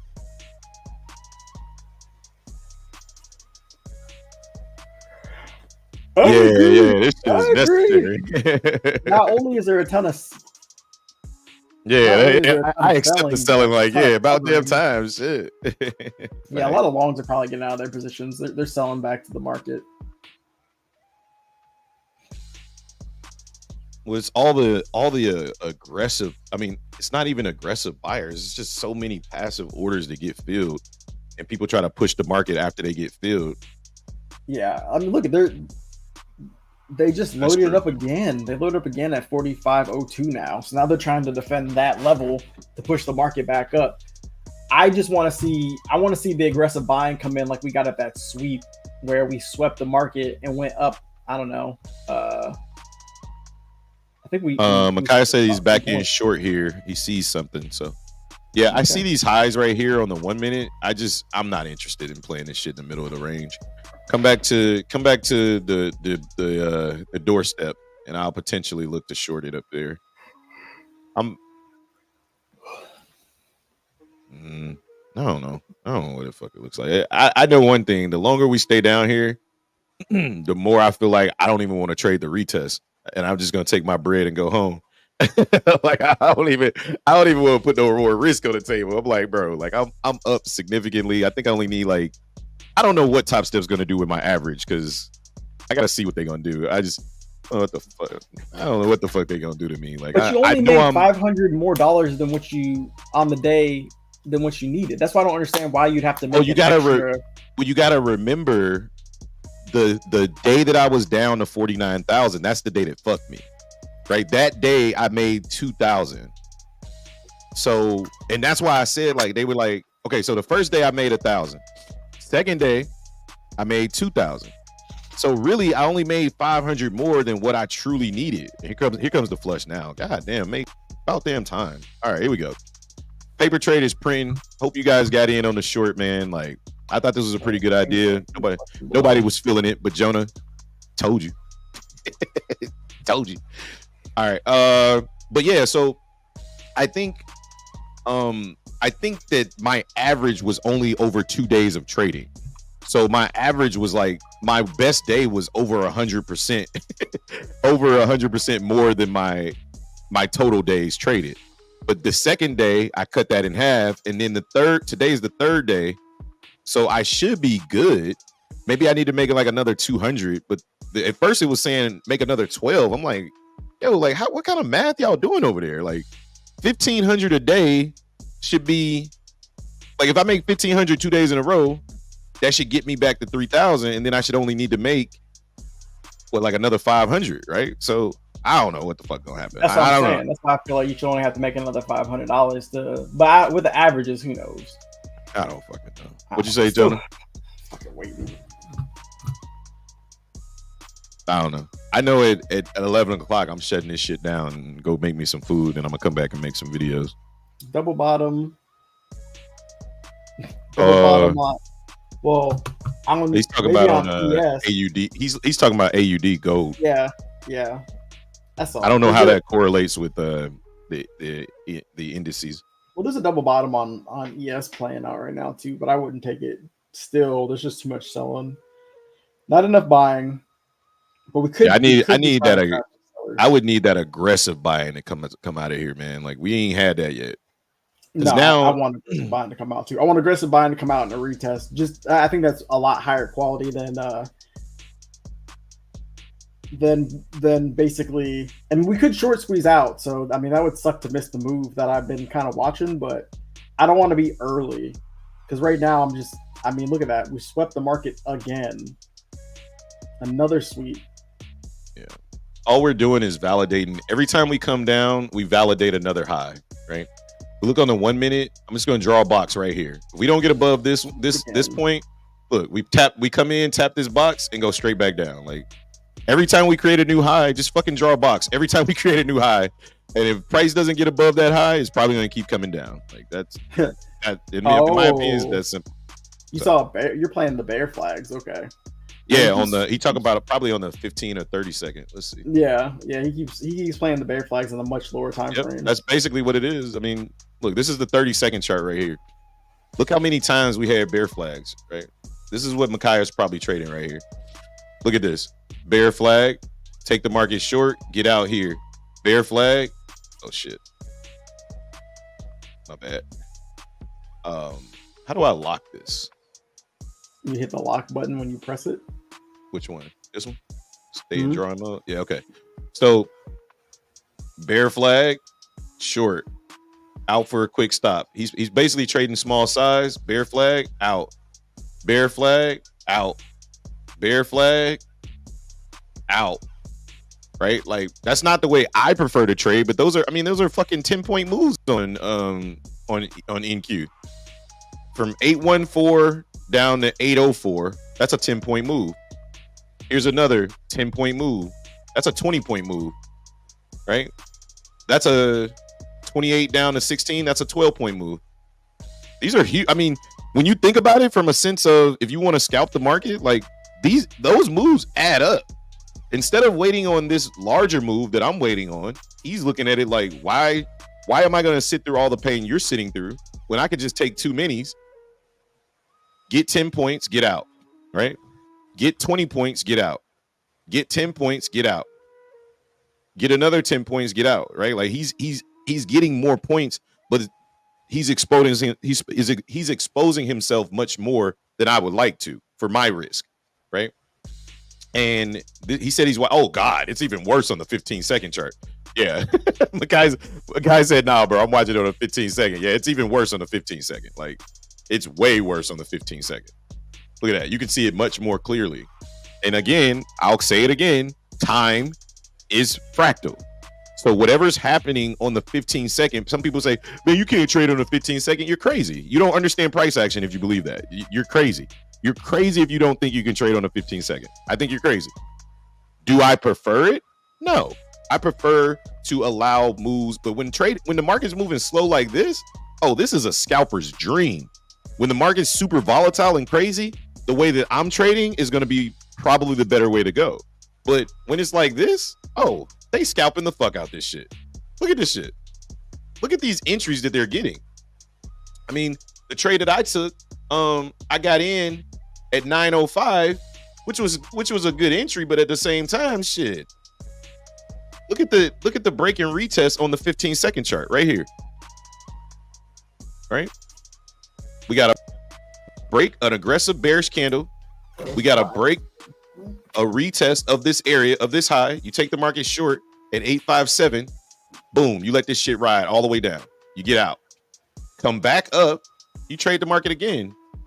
I'm very familiar. Now that I understand market structure down to the fullest, like watching the 15 second to me is just like watching Bookmap. That's all it is. You're just watching it on a candlestick chart. That's it. Yeah, I think the greatest piece of advice you could ever give is if you're trading off the 15-second chart, don't expect to stay in the market for fucking 5 hours. Like, no, it's probably not going to happen. Yeah, you should be looking at points, saying, what is my point total that I'm looking for? If I'm on this 15-second chart, I should probably be looking for 10 or 15 points on NQ and get the fuck out. Exactly. Which could be really lucrative, honestly, if you're only trading one mini. I mean, that's $200 fucking dollars. Think about it. If you say I'm on a 300K account and I'm trading 5 minis. Yeah. $1,000 a trade. Every 10 points you make is $1,000. You do that 5 times, you're done trading on the day. So if I had more capital, I probably wouldn't mind doing that as well. I would just have to practice it in a live market. Like I would have to practice doing that on a paper trade session. Like just literally watch the market and practice that way. I'm sure I could do it because I understand it. Look, we just tapped the box. Yeah, on the 1 minute. I'd have been short here. Yep, you get short right there. Exactly. I just don't want to take it, but yeah, I'd been short here. It's a good short. We'll come back down to the low probably, but it's not part of my plan. Come down and retest the lows here. I mean, you're not a scalper, right? Like it's weak buying came in the market. Yeah, we rallied, but we're not. Nobody's buying the market. Everybody's just everybody's just selling this shit. Therefore, they looking for motherfuckers like us to keep buying this shit. They're like, yeah, keep buying, dummies. Keep giving us liquidity to dump on your ass. All right, and it looks like I'll be door dashing tonight. Oh no, you blew an Apex account. Damn. Sorry to hear, bro. Judah. What happened? Hey man, it's all good, bro. We all been there, bro. Definitely. We all been there, bro. Like it's not a big deal. Luckily, all right, deleveraging again. Probably could go to break even here. Actually, let me start taking in some profits here. We'll go right here. I just want locking in 140. I'm not getting warm and fuzzies about my 4,500 level. They just removed like half the orders that were sitting there. I think they might have spread them out though. So I think they're expecting for them to run these lows. So that low just held right there. This is a change of character. If this breaks down, this might be a little change of character right here on the 1 minute for the first time in a while. Or we come down lower. We're consolidating down here, so I don't know. I don't know if we're building value or what we're doing, but there's just so much selling going on. It's ridiculous. I'm just sitting here watching all this fucking selling.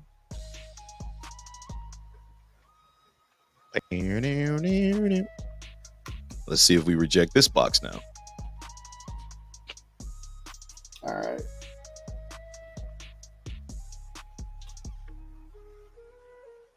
All right, they trying to close above it. Let's see. I don't know why. I just have a feeling that today could be a recipe for a fucking short squeeze, but I just don't want to front run it. You know what I mean? I think with all this selling at the lows. That's a change of character right there. we're about to push back up. See if we push back up to these highs. Let me move my stop back up here. Get your ass back up here. I would not do this in real life, just for the record. I would have been out of this trade down here somewhere when we were struggling to push back down. We just put in a lower high. A higher low. Or a higher low, my bad. We actually just had a CBD divergence.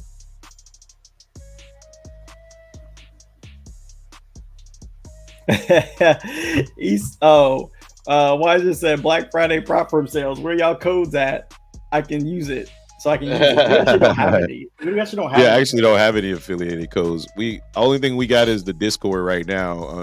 We're just kind of taking our time through this journey, man. I actually haven't even tried to go through any affiliate codes. We tried Topstep. Maybe we'll add some. They said we weren't big enough. Oh yeah, I was about to say we tried Topstep. They said our channel wasn't big enough. They was like, "Get out of here, you weak motherfuckers." It was like, "All right, fine, we'll be back." I think this could be the long. I'm gonna take a small starter position here. I'm gonna take 3 contracts on ES. Micro contract. Yeah, micro contracts. Just a small size.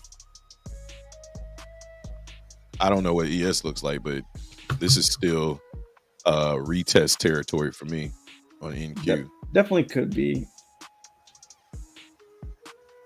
I wish I kind of would have reacted a bit faster, but it's okay. Oh wait, I put 3. I didn't mean to buy 5. Damn it. Small short here. Yeah. Now I understand how Wall Street traders off themselves when they lose. That's fucked up. Yeah. I actually like shorts here too, Makai, but I see the change of character here, so I'll be very cautious to short, but I think all the way until we get out of this 5-minute supply zone. I don't know. I kind of want to take a short, but I kind of just don't want to trade anymore. I feel like I don't want to put any more risk on the table. I meant to fucking take 3, but my dumb ass took 5 by accident. I literally clicked the 3 button, but I think my mouse fucked up. But it's all good. Yeah, I mean it's 5 on fucking ES. It's just like what, $25 a point? Yeah, it's 3.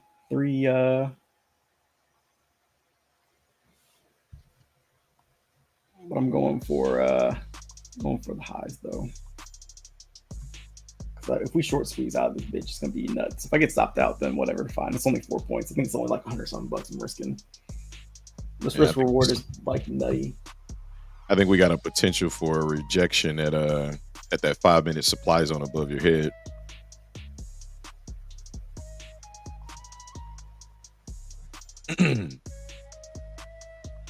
Just be careful up there. Yeah, like a 45.07.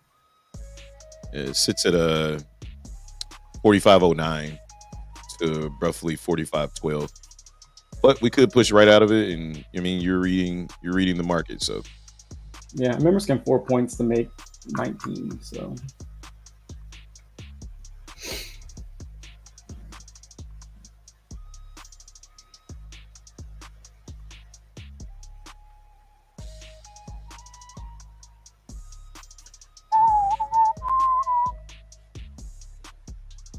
would love to see some bids step in below us, though. I'd love to see him start to like move up some of these bids higher. yeah. And instead, they just slapped orders above, so that's never a good thing. Also, that's the area we're rejecting, an area where I would like to see us break above. So I think right here kind of could be the first kind of make it or break it sign for buyers. If buyers can push us up above 45.0825, where all these sellers just stepped in, then I think we'll be okay. The one thing I didn't get bids to step back in above all this new buying that's coming into the market, which doesn't really give me warm and fuzzies, but we'll see what happens. The market could definitely come back down.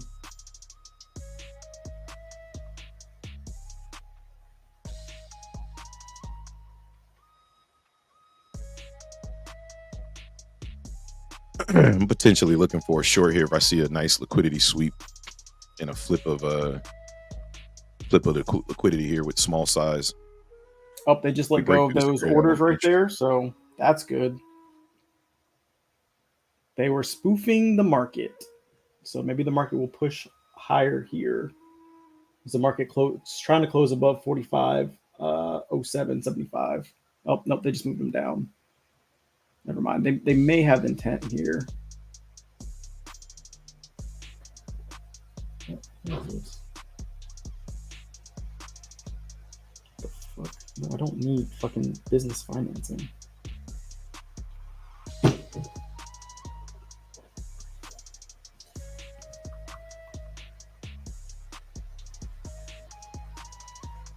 There's the sweep of the liquidity. Let's see if this holds. If buyers plan on pushing this up, or are they going to give us an opportunity to short again here? There's more continued buying here. Nice aggressive push. Good fucking trade, Jay. We'll see. We'll see. Like I said, I think we could start to get very short squeezy for all these late buyers that got in looking for the bigger move to the downside. And if that's the case, then we could stop out a whole bunch of these late sellers. And there was a lot of late sellers, a lot. So that was kind of my plan. But we'll see. Great fucking thesis on the market. Just be careful with this liquidity sweep because it could fail. Yes. And I see that 5 minute you're talking about here as well. Yeah. We're right at the top of it right now. So I'm expecting price to kind of fail here. Yeah. But very well we don't fail. But there's a lot of buying at these highs, so we'll see.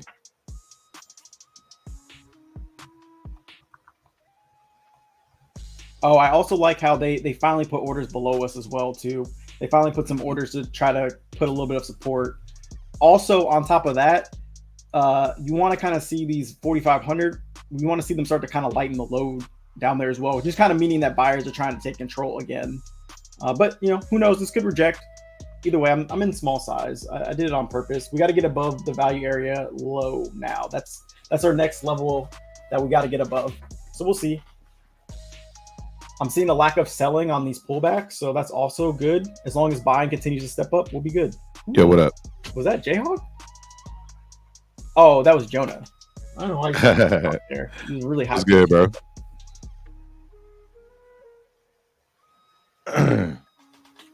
Did you call me, Joe? Or no? Someone? Oh man, get out of here! I was up $1,000 on the paper trade. I don't give a fuck. I don't give a fuck. Okay, so in that case we both won. Can we just call it that? No, I didn't take it, but I said I would have taken this if this was a real trade. That's what I said. I said I'm gonna just let it play out. I still think we sell off from. I didn't take the 1,000 paper dollars. I think this is the short right here. I think this is the break and retest right here. I think this is the short.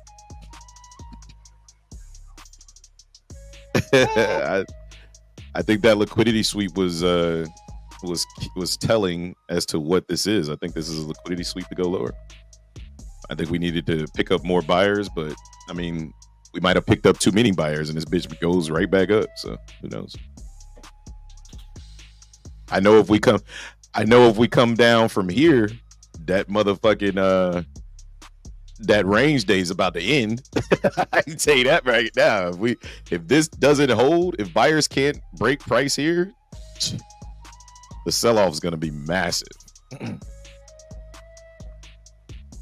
Yeah, right. And we got OPEX tomorrow. Shit, this motherfucker gets selly.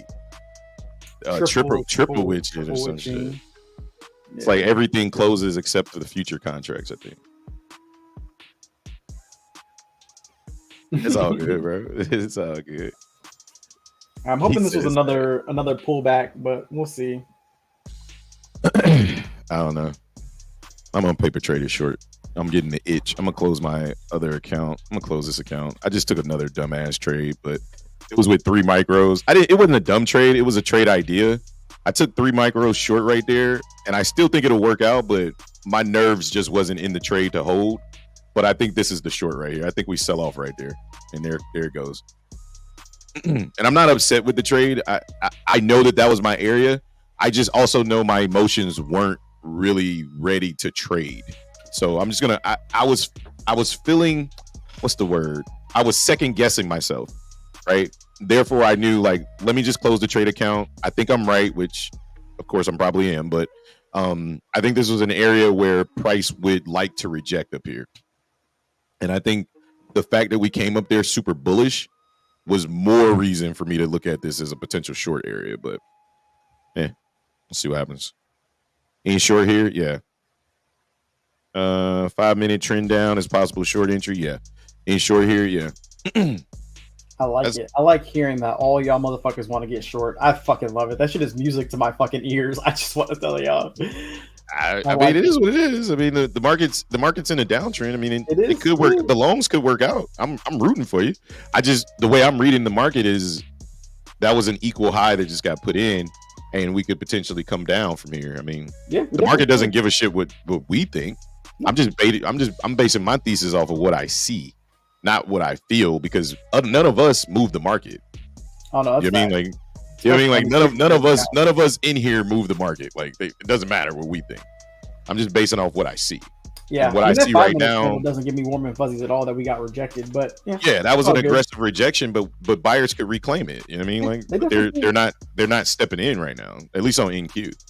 No, not on ES either. But we'll see. There you go.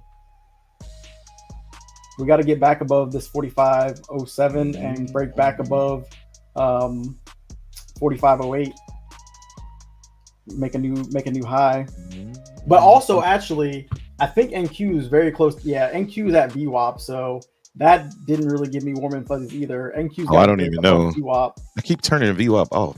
I think I keep hitting the back button and keep turning it off. And NQ was at VWAP. Oh yeah, that was the exact rejection at VWAP. But the thing that makes me feel okay about this trade too is actually if you look at VWAP, it's been flat on the day. So that's true. The fact that it's been flat, we're reverting back to the average. Yeah. But if we can break above, then it would be very good. Like I said, I think we're in short squeeze territory potentially. I think we could potentially short squeeze.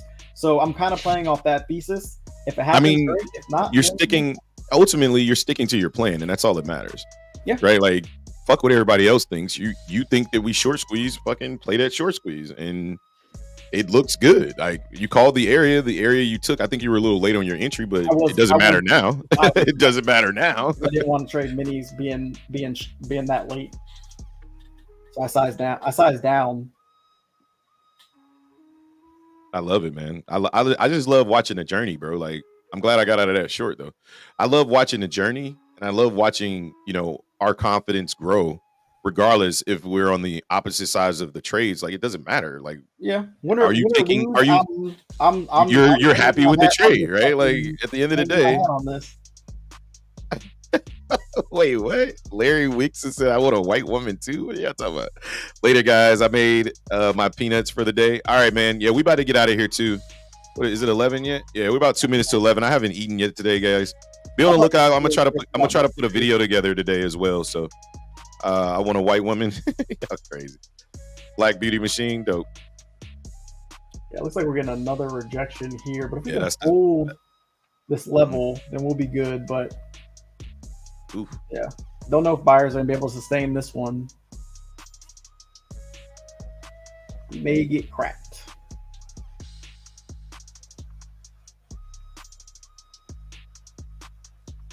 Maybe get a retest of that 5-minute demand we just put in at 8:20. Oh wait, you're on ES. Hang on. Look. Ooh, ES barely fucking moved. Jeez. Yeah, ES didn't get the same movement as NQ. Man, it barely moved. Yeah, I'm here for it. I think we get a larger move to the upside than to the downside potentially. So I think if you were trading NQ, you'd have been out by now. That's normally how that works. That's the only reason why. And NQ's coming down. Looks like we're about to reverse here. Yeah, NQ failed at VWAP, unfortunately. Twice, and it got a lower high the second time. Yeah, it did. So did ES though. But we'll see. A lot of sellers are probably looking to defend. So I don't know. The black man is God. Oh Lord, that's funny. Yo, crazy. But all right, guys, it's 11 o'clock, man. I'm not gonna stick around here all day. It's boring. As much as I love trading is very exhausting. So I got some good rest last night. I'm thinking about I might lay down for a little bit more. Justin's up on his trade. I am 2 for 4, a lot of small losses. Actually, I think I took like 10 trades from last night to now. I think I'm like 5 for 5 or 5 and 5 or something like that. Either way, I'll break down everything I did last night, including getting up at 10 p.m. and taking random ass trades. So I'll break everything down for you guys in the video. And I hope you guys enjoy it. Please make sure you like and subscribe to the channel. Justin, you got anything to add, good sir? Nope. Hopefully the short squeeze comes on, but you know. All right, man. Y'all have a good day, man. Take it easy. T-High.